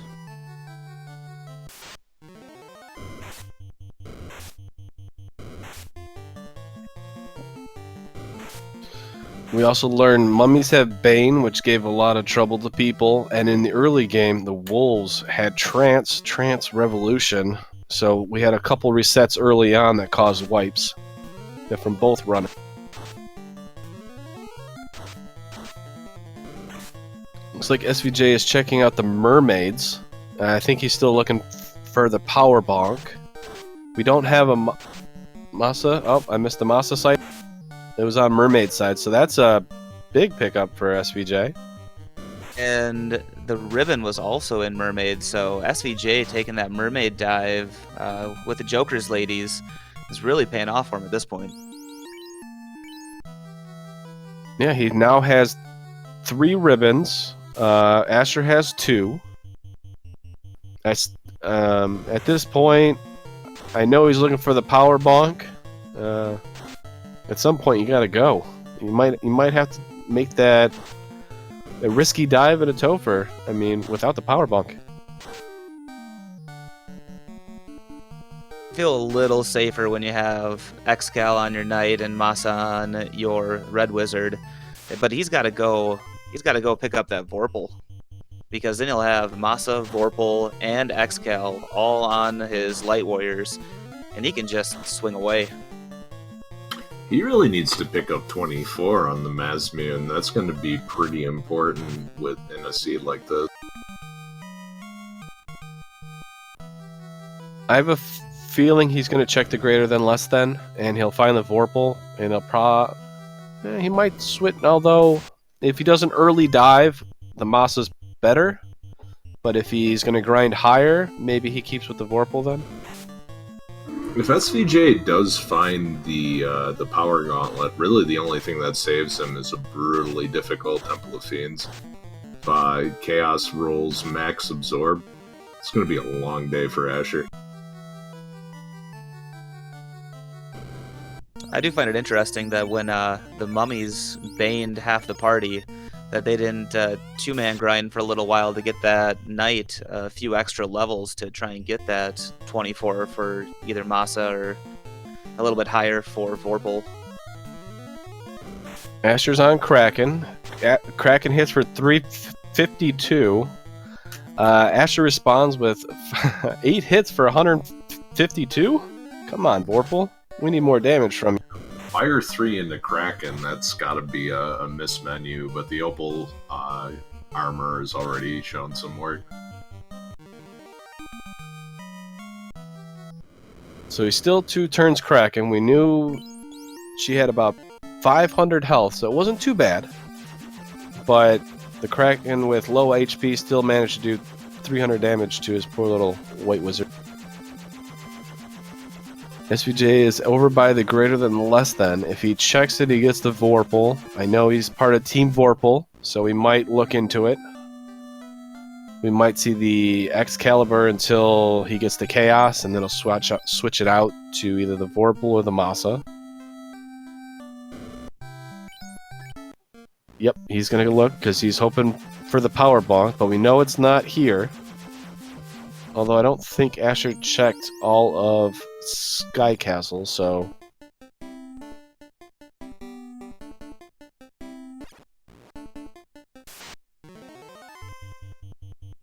And we see SVJ instantly goes to his weapon menu and is going to get that Vorpal equipped.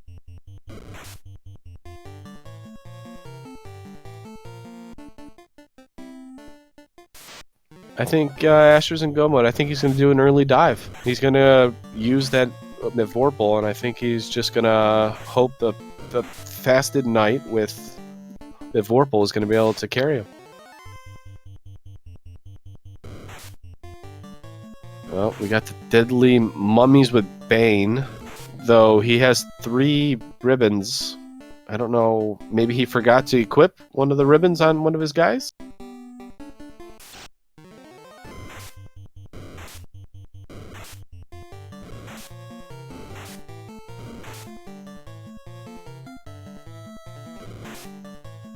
SVJ manages to make it through the very deadly mummy pack, but he has to use his heal or his life spells to bring back his character. Oh yeah, he's gonna exit out, save.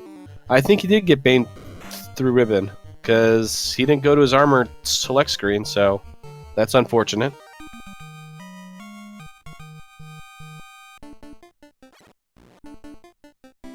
Gouda, and then Edge. What do you think of Asher's idea? He's gonna go.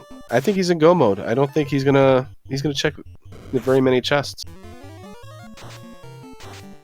Yeah, the way he's running through this dungeon, it looks like he's just gonna go down, take out Lich as quickly as he can, and I mean, I don't know what other chests he could check after this. I mean, if this bat ever gets out of his way. You know, he's probably got a clock in his head that at about 1:30 he wants to be finishing pretty soon. So that and the wipe at the end of Waterfall, he might actually think he's behind.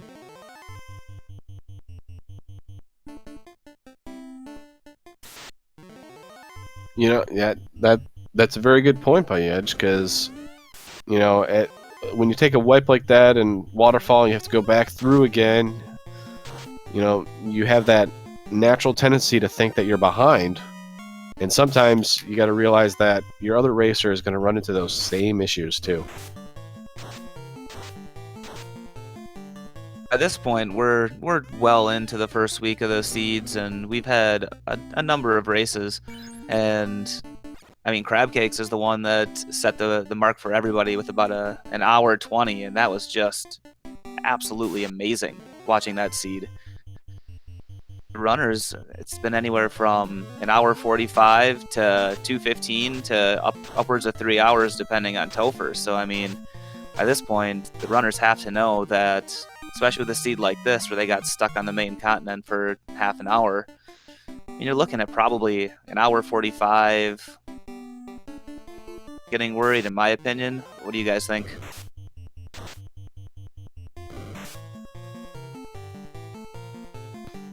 Yeah, when it gets up to about an hour and a half, hour 45, I would start to worry. But at the same time, based on what I've seen, the spells and stuff like that, I may get a little, you know, hoping that my opponent is having the same issues I'm having, which always it turns out not to be the case. Everybody check Bicky Dang, so we're doing good. Shout out to our trackers, Danny 3883 and Crab Cakes. They are doing a fantastic job. They're keeping us appraised. They're keeping you guys appraised, and they're just doing amazing. So girls are doing fantastic. Asher makes short work of Lich. 1 round's Lich with the Vorpal for 457 damage. He's got all 4 orbs lit. SVJ, I think, only checked the freebie chest leading up to, the maze. So I think he's in go mode too. I think he's happy with having the Masa and the Vorpal. I think he's going to go too. Hey, there's a robot. The streak is still alive. Warmech starts out with a Fire 2. That's an easy one. Plus, this gives SVJ information about what is available on the bosses, or the fiends in Topher. Ooh, Nuke. Is that the information you wanted? That's the information I wanted, right there. Oh, this will be quite the setback if he doesn't run away. There's Cure 4. Nuke and Cure 4. Okay, so he now knows 1 Nuke is out, and Cure 4 is out also. He still has the rest of the way to go on this. Oh, there it is again! Yes! Hello. Oh no, okay. He's okay. The Nuke is next turn. He's got to hope for a good turn order here. Oh, he gets nuked again! Wow, and everybody's down.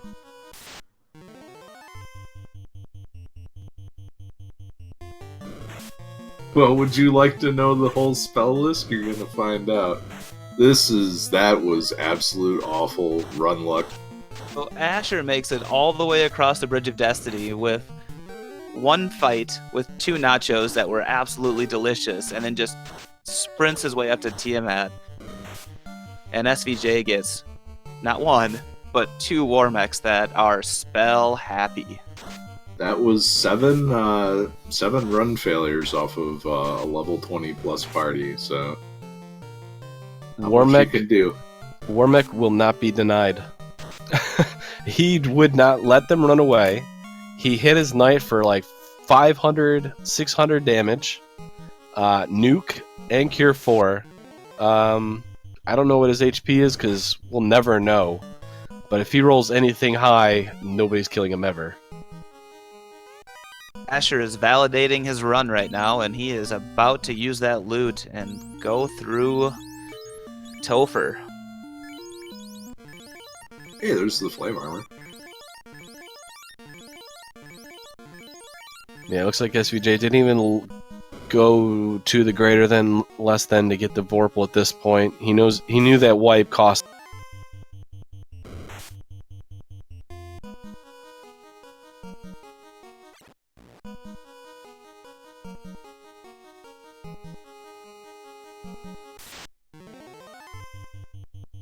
Alright, so SVJ is in the maze leading up to the Bridge of Destiny. Asher is just about to go into the earth floor of Temple of Fiends Revisited, where he went back 2,000 years. The king of the Vorpals, Will Cleosis himself, has pointed out that Asher has done some Vorpal runs, so he knows what he's doing with this Vorpal, and he's hoping to snicker snack his way all the way through Chaos to end this time loop that we've been stuck in. Alright. The first encounter, SVJ is breathing a sigh of relief, no Warmech. Second encounter, still breathing. Actually, he's probably holding his breath right now. Please, oh please, do not show me a Warmech.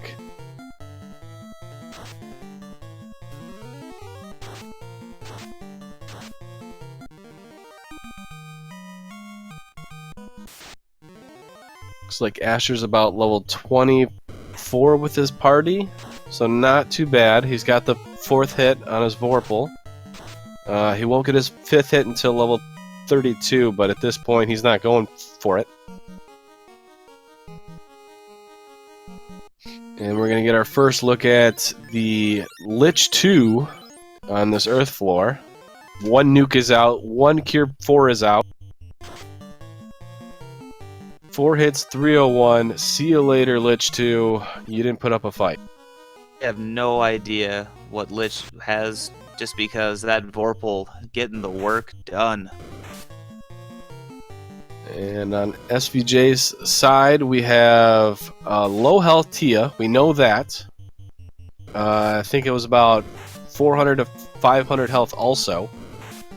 So he just got to get through it. Bane Sword, ineffective. 4 hits, 265. The fast come in after the knight already swings. A little unfortunate, but not terrible.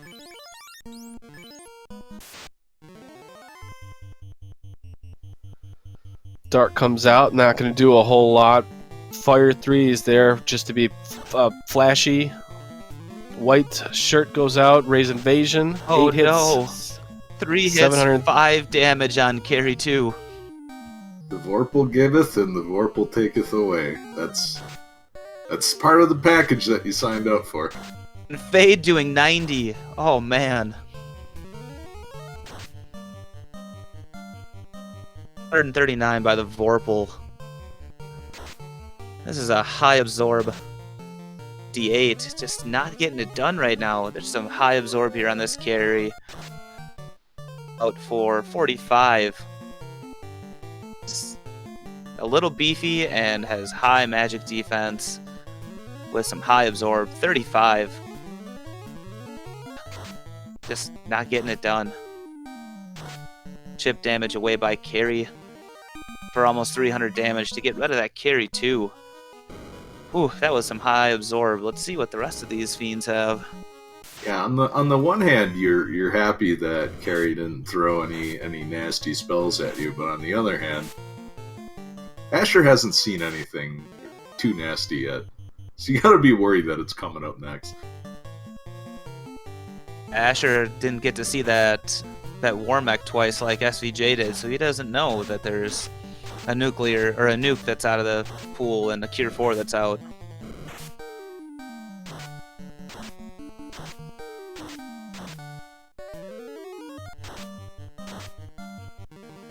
At this point, do you hope that Kraken 2 is slap happy? Because you don't hope for that. Or the other option is does he have nuclear? Does he have swirl? Does he have tornado?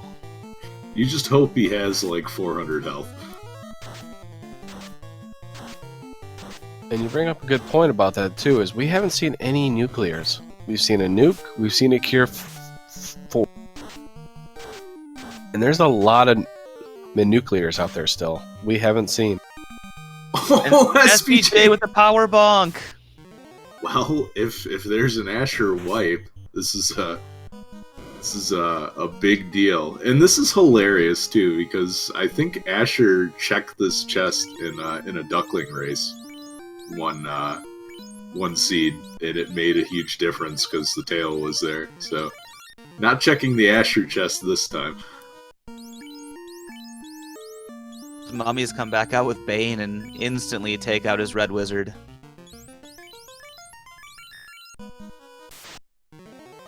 Alright, we got the K Honda herself. Kraken 2.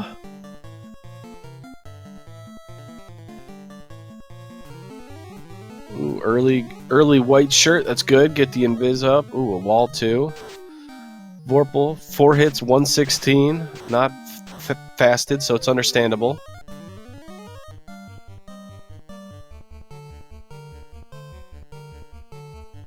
Poor SVJ on the right was getting trans revolutioned while this is all going on. Lit 2, that's not going to do very much against Ash. Yeah, the snackerfice not accepted yet.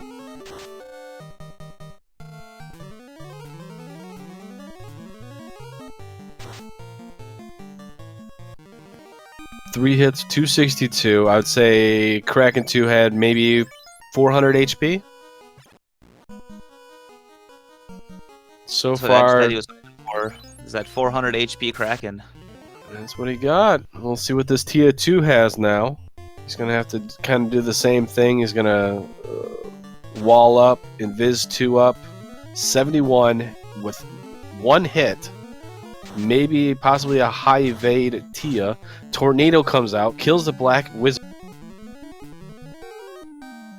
And that means that we have 3 other skills in this skill pool, so we don't know what he's got after that. SVJ is trying to there goes slow 2. The fast is off.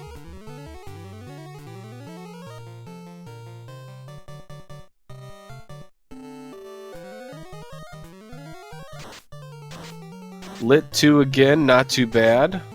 Now we got a fasted knight, 6 hits, 232. White shirt comes out for the 4th time. He's just about to hit evade cap here shortly. Yeah, any punches should do not a whole lot, but it's 68 still. It's the spell list and the skill list that you're worried about at this point. Stop comes out. That's a free turn, essentially. Lit 3 for 34. He tickles at Tia 2. SVJ on the right is trying to catch up. About to take on Lich.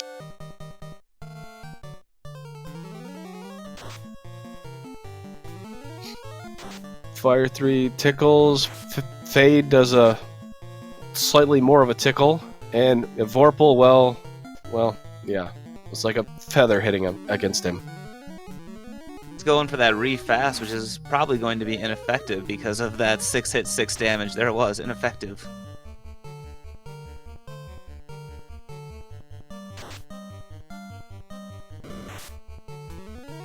Yeah, all of a sudden Tiamat becoming punch happy, and down he goes, or she goes.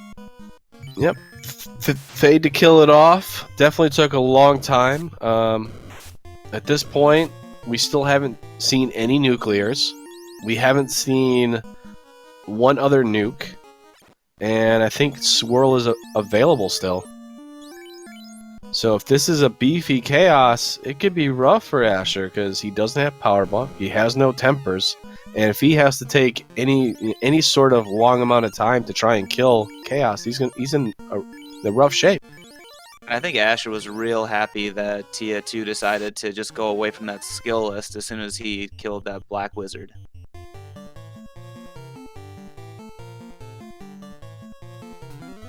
Asher begins with the white shirts.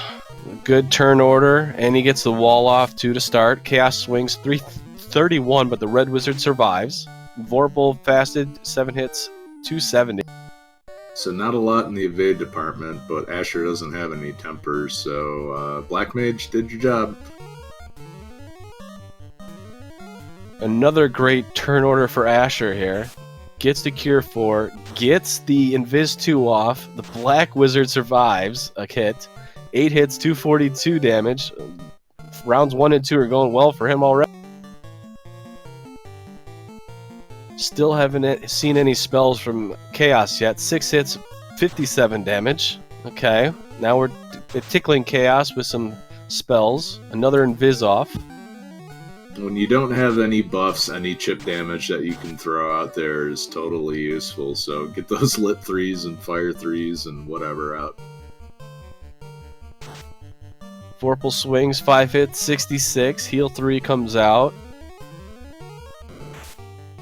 Chaos hits for 131. That's nothing. Another white shirt comes out. He's almost at evade cap.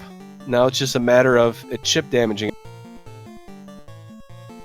Yeah, we know there's no Cure 4 on this Chaos, so everything is gonna stick. In Temple of Fiends Revisited, so if Asher wipes here, this could be SVJ's match to lose. He's got all the endgame weapons that he could want. Yeah, Chaos is not showing anything that indicates Asher's in danger right now. There's a lot of I wonder where all the nuclears are. We haven't seen them at all. There's a stop. That's not going to do a whole lot. Another free turn. He's running out of spell cast on his casters. It's kind of funny. Fire 3.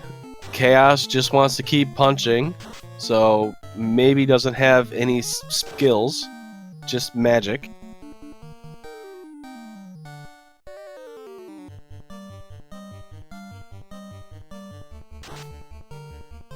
Quad X, the white mage, ineffective. SVJ on the right is still trying to catch up. He's got a ways to go. 4 fiends. Asher is slowly whittling away the chaos. A fire 3. Vorpal hits. 8 hits, 154. Still alive. He's out of heal 3 spells. At this point, I think he's safe for it. We haven't seen any nuclear. 7 hits, 69 damage. Yeah, waiting for that. Oh, there it is. 7 hits, 87 damage to take out Chaos. Whew. That is a gamble, and it paid off big time for Asher. Well done. GG to Asher. That was a grind on that Chaos.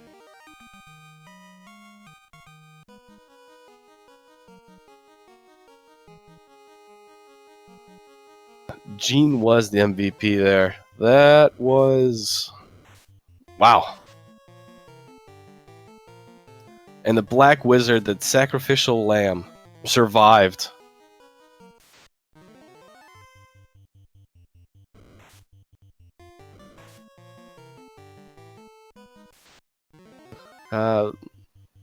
Let's see if we can get Asher over in here.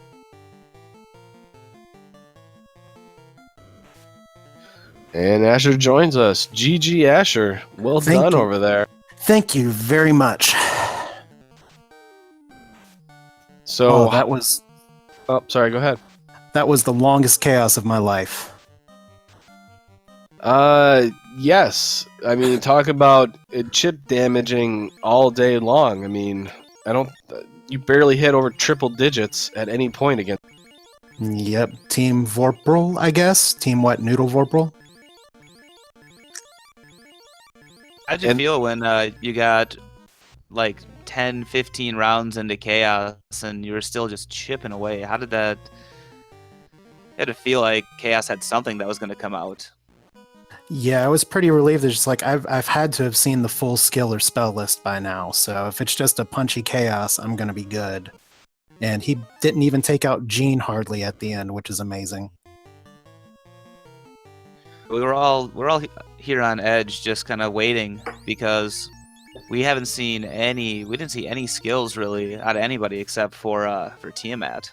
Yeah, that was a surprisingly safe Temple of Fiends Revisited. Maybe Lich had everything, and I didn't get to quake him because he died so fast. So I'm not sure. Just I was gambling a little bit. I thought my levels were slightly low for a 3-person party, but I was like, if I can make it through, I have all the defensive skills I need, and it worked out. I think the biggest difference between your run and SVJ's run was you got that huge hero run across the Bridge of Destiny. Like you had one encounter the whole way. Want to guess how many Warmechs SVJ encountered? Oh, he got all the Warmechs? Man. Got one. How many? I'm going to say 3. He got one, tried to fight it, got nuked, ran away, took 3 steps, got a second Warmech. Wow. Got nuked again. And Warmech he's the people's champion. One of the nukes and a Cure 4. Well, that's where everything went. Yeah. The Warmech had nuke, Cure 4. Also, apparently you couldn't run from it because SVJ tried 7 times and failed 7 times to run from it. Wow. But it was, you two were definitely very close, and I think SVJ checked a few more chests. He was looking for a power bonk. You said, I have Vorpal and fast, let's try it out, and it paid off for you. Yeah, I kind of went with Chaos Rush strats a little bit, where the boss scaling is 220 of Vorpal and fast can be good enough. So I just thought to myself, Power Bonk would be sweet if I could get it in a greed chest, but I'd already committed to killing my Black Wizard because there's no way I was getting him up to levels to get the level 7 Temper. So I just had to commit at some point and say, if I win, I win. If he found Massa or if he found Bonks and passes me, then so be it. He did the Mermaids dive, and the first room in Mermaids held the 3rd ribbon as well as Massa. Nice. That and the... I was a little... At Asher. Sorry, I didn't mean to talk over you. I didn't even think about Mermaids at that point. I was just like, okay, I'm just going to go. So Mermaids had the goods. That's good to know. And Power Bonk was in Earth. Of course it was. Yep, right above where the vampire was. Oh, okay, yeah, that chest I never checked. The people tell me I should check, so, yep. And we got SVJ just about to make his way over to Kraken 2, where he's going to take on the relatively easy Kraken 2 with low health. Yeah. About 400. This was one of those seeds where Kraken 1 was scarier than Kraken 2, ironically. And they both had low health, which was even better. Yeah.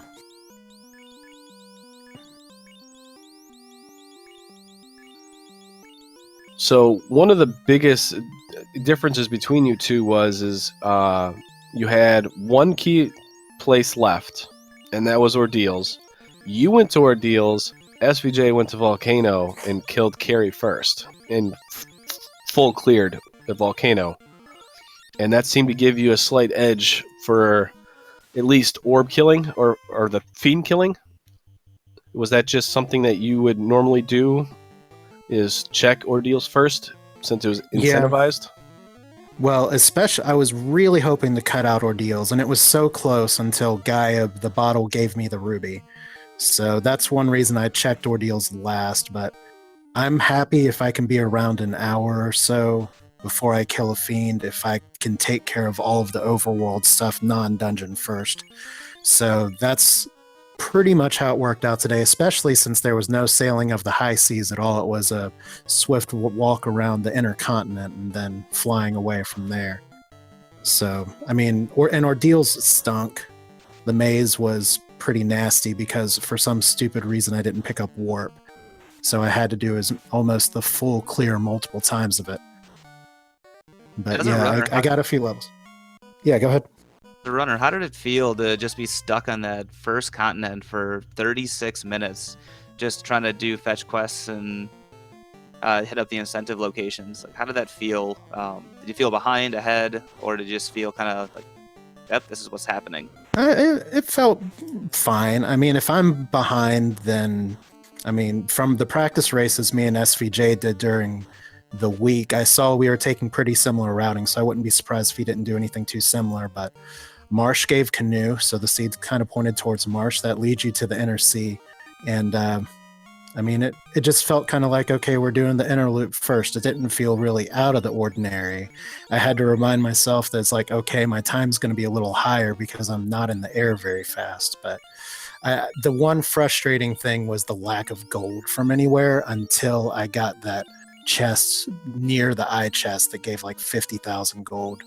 Because the one thing that really didn't feel good early that I think made me feel a little behind was that I went back to Elfland, which I think was Vanilla Elfland, but I can't remember. But I went back there with my money to buy Fade. It was, but at Vanilla least the Elfland. overworld was. But at least the overworld was pretty easily traversed with some power cycling. Yeah, and you guys did stay pretty much hand in hand, step for step, almost the entire way. And I'm sure you've been watching a lot of these seeds. That's just, it hasn't been the case most of the time. So this was really interesting to watch as a viewer and as a fan to see, and you guys routing everything basically the exact same way. Yeah, that's awesome because, like I said, SVJ, he's really good. He's been putting a lot of work and it shows. Like I said, the practices, and maybe somebody mentioned it in chat, it's not just that we went 1-1. I beat him by about 2 minutes one time, and except for one interruption that I had midstream, he beat me by 2 minutes. So it's not just that we were close, we were really close. So I guess the RNG favoring me would be what would make the difference. I was just, we have SVJ taking on Tia 2 right now. He's got the Vorpal on the Knight. He's got Masa on the Red Mage, on the Red Wizard, excuse me. He's trying out the Lock 2, ineffective. For some reason, that thing just, it doesn't hit anymore. White Shirt comes out. Vorpal hits 6 hits, 349. For you, Asher, the reason why you made that choice to just go with what you had, was that because of your wipe on the waterfall? Like, did you feel behind? I felt honestly kind of behind the whole race from about the point I made the run back to buy Fade, because I figured SVJ wouldn't do that. But honestly, the waterfall is just like, oh, great, mummies have Bane. This is going to suck later, and it did. But at least it was only one wipe. If I had taken more than one, then yeah, I may have had a little bit of a problem, but I just got bad turn order the first time around. Yeah, because SVJ made it through barely, and he actually only had one character left, and that was his one character with the ribbon, and he actually got baned through ribbon, I believe, too. And you got wiped out, so he was able to exit out because of the White Wizard, but yeah, that was really close on both of them.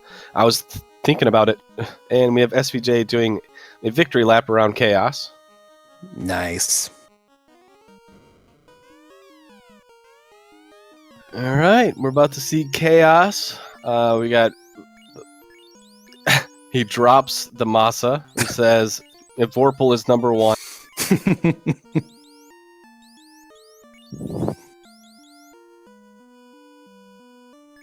Yeah, that was the waterfall seemed to have hurt you, and I thought maybe, I think Edge had said it too, was you seem to have been a little bit more of in a rush when that happened. But as you had said, you also went back to get the Fade spell, and SVGA had waited until after getting the airship. Yeah, and the ironic thing was I didn't really have much use for Fade in the Ice Cave since I had Harm 4 and Fire 3, but my brain was just like, Fade, buy it now or I'll forget. And I was able to get my fast charges too. Chaos 2 one-shots his Black Mage, not able to get the fast off. Gets a second power bonk going on his Knight. Second White Shirt goes off. So he's looking pretty good on being attacked from Chaos now. Should reduce it.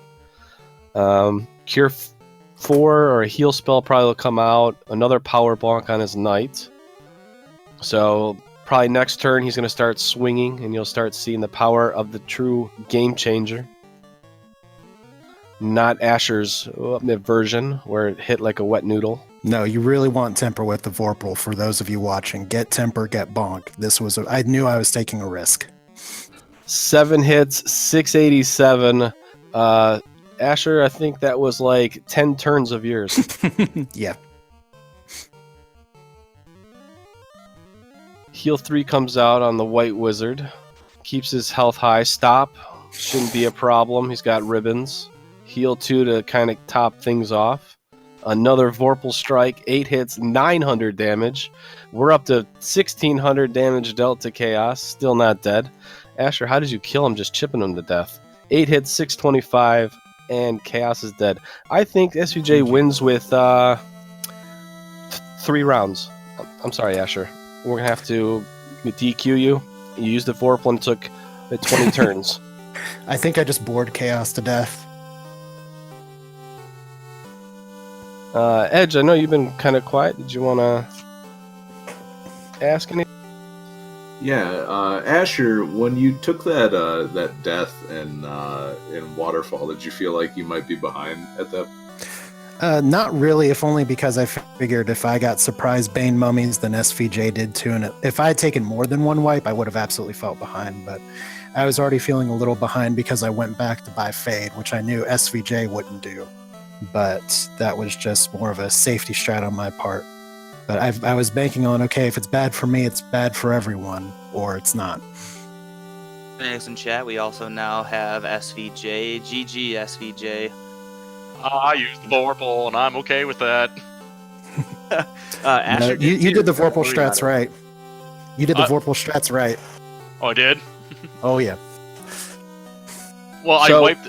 Go ahead. I was going to say, so the difference between your Chaos and Asher's Chaos was you killed him in like 6 turns. Asher may have taken 20 because he didn't have any power bonk, no temper charges, and the Vorpal could not break through the absorb and wasn't doing over triple damage half the time. Yeah, I have a problem with running into 2 War Mechs side by side. that was nuts. Asher made it across the Bridge of Destiny with 1 encounter. Wow, nice, man. It was a hero run if I've ever I seen think that's pretty much the difference of the run, it seems like. Really? one. You guys were step in step, hand in hand, pretty much the whole way up to floater. I think Asher got into the air about a minute, maybe a minute and a half before you did, SVJ. Oh, wow, nice. I'm glad I was that close. That makes me happy. Well, SVJ, I've watched our practice runs side by side, and we pretty much are side by side both those races we did, so it's not surprising at all. Yeah, the only real divergence you guys had was Asher went to Ordeals first, and you went to Volcano and dug it all out. Yeah, and that gave him a better idea of what the key items were left over. I'm glad I didn't find the ship, so... Right? Yeah, because then we're doing a treasure hunt to try and find the loose rod. Yeah. This is a sail the high seas seed. Is this even validated without a ship? I don't know, we can do it again sometime. Yeah. I mean, I'm already DQ'd from wet noodling the Vorpal, so I still have to run it again. And, you know, you just use an inferior sword, and that's why it took you 20 turns. You know, it's okay. Person in chat, Sail Over the High Seas was the name of this seed. Yeah, we didn't have to find the ice cream boat, so it's okay. And a lot of genes died. I was very happy with that. My gene refused to die. It took until Waterfall Bane Part 2. So, SCJ, on your end, I know you checked a lot of chests. Were you just hoping for the power bonk since temper wasn't readily available? Yeah, I mean, didn't have temper, and you know, I was like, okay, I'm just gonna check those 4 chests over there. Found the opal armor, great. You know, that made I had the ice armor, so I've been talking to Lastoid and people like that, and they like ice armor is good for you, And so I'm like, okay, so if I can't find any good armor, I'm just gonna bolt after this, right? Found the opal, great. Died to 2 war mechs. So I had to redo everything. And then I was just like, okay, I'm just gonna check the chests that are just super quick in Earth Cave. Found the power gauntlet, and I just after that just off I went. SVJ, we have a request from chat. Zardia saying, "Hey man, tell us about that war mech." Which one? Yeah, whichever one you liked more. The one where you The couldn't one I ran run. away from. I was gonna say, what about the other one where it wouldn't let you run 7 times? I was like, okay, maybe. Okay, I couldn't survive the nuke. I knew he had nuke. He had Cure 4, so that's why Asher didn't see it. It was. I just. First one was great. I was like, okay. I thought I would try to take it because that's how I roll. And I only hit it for 22 damage with a wet noodle, so I was like, okay, time to leave. And so I ran away, and I got 2 steps in, another war mech. I was like, oh, okay. So I thought I'd just try to run. Nope. Couldn't bane anything down either. But yeah, Nope, but all of your guys got baned. I think you even had a bane through your ribbon on Yes, I Waterfall, and you almost wiped. Asher Yeah. wiped there, and you almost wiped. That was yeah, my white mage stayed alive, and Harm 4 and Fade were the key to victory. So it was a good seed. I enjoyed it. You know, I wasn't angry or anything like that, like I usually am, and it's just like it was good, and I'm glad. You know, I had fun. It was a really fun seed, and people who were kind of just watching and wondering about Final Fantasy Randomizer, it's a fun game. Pick it up, get on the Discord, talk to these people. It's great. I enjoy it. and many genes were booped. Many genes were booped. Yes, I'm okay with this.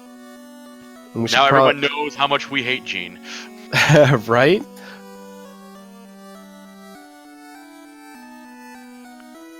Take it away, sir, because I know you got some lot better questions than us rookies. I think you guys covered pretty much everything, so I got nothing here. Let's get some final thoughts. Sure. First, I just want to say a big thank you to SVJ. We've had some really good talks just about seeds and strategy this week, and we have a pretty good history with each other. He's actually one of the first players to help me out when I picked up Final Fantasy Randomizer late last year. So thank you to that, and I look forward to talking with you about the tournament as everything goes on. I do want to reiterate what SVJ said, though, that if you paid attention to the tournament, you can see that there is a lot of variety. One of my favorite parts of Final Fantasy 1 Randomizer is that every run really is different. And so it tests a lot of skills, a lot of game knowledge, and I'm glad we were able to put a good show on for you tonight. So thanks for having me, Speed Gaming, and thank all of you for commentating, and thank you for everyone watching. SVJ? I gotta give another kudos to Speed Gaming for hosting us. Appreciate it a lot. People, like I said, it's fun. You know, you're gonna have the bad times, you're gonna have the good times. You just gotta work through it, and you get practiced. A lot of people they're very, very kind, very helpful, very friendly. The game is fun. You know, again, another GG to Asher. Again, we've raced many times. We've talked. You know, I knew I was going to get a good challenge from him. I'm glad of the times that I got. So, I mean, I'm looking forward to seeing him again in 1-1 when I when I win my next match. Thank you everybody for watching. Thank you Speed Gaming for hosting us. Edge, Deng, myself on commentary, and of course we can't forget about Danny and Crab Cakes doing all of our tracking. These girls were just fantastic the entire time, keeping us on our toes, letting us know what's going on. If we miss anything, like, just big shout out to them. And if you guys like what you see in the Discord, jump in. Everybody, I joined literally 1 month ago, and these guys are all fantastic. I mean, they'll come onto your stream, they'll watch you play, they'll kind of give you pointers. If you ask them, everybody is super helpful, and it's one of the best communities I've ever had the pleasure of joining into. So do not feel afraid to come in, join us. Both feet. Other than that, Dang, you got anything? I feel like I'm going to reiterate a lot of what you guys said, but, you know, also thanks to the Tsar, Wilkliosis, Edgeworth for coming in and helping us out. You guys, the fans, you guys are the ones spectating, watching us, having fun in chat, making it entertaining for us. So appreciate everybody. Danny, Crab Cakes, thanks a lot. I guess, Edge, we'll let you take it out.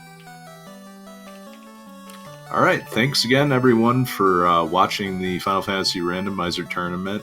This is round 1 of Swiss. If you liked what you saw, keep an eye out on the Speed Gaming family of networks. There's going to be a lot more races to come.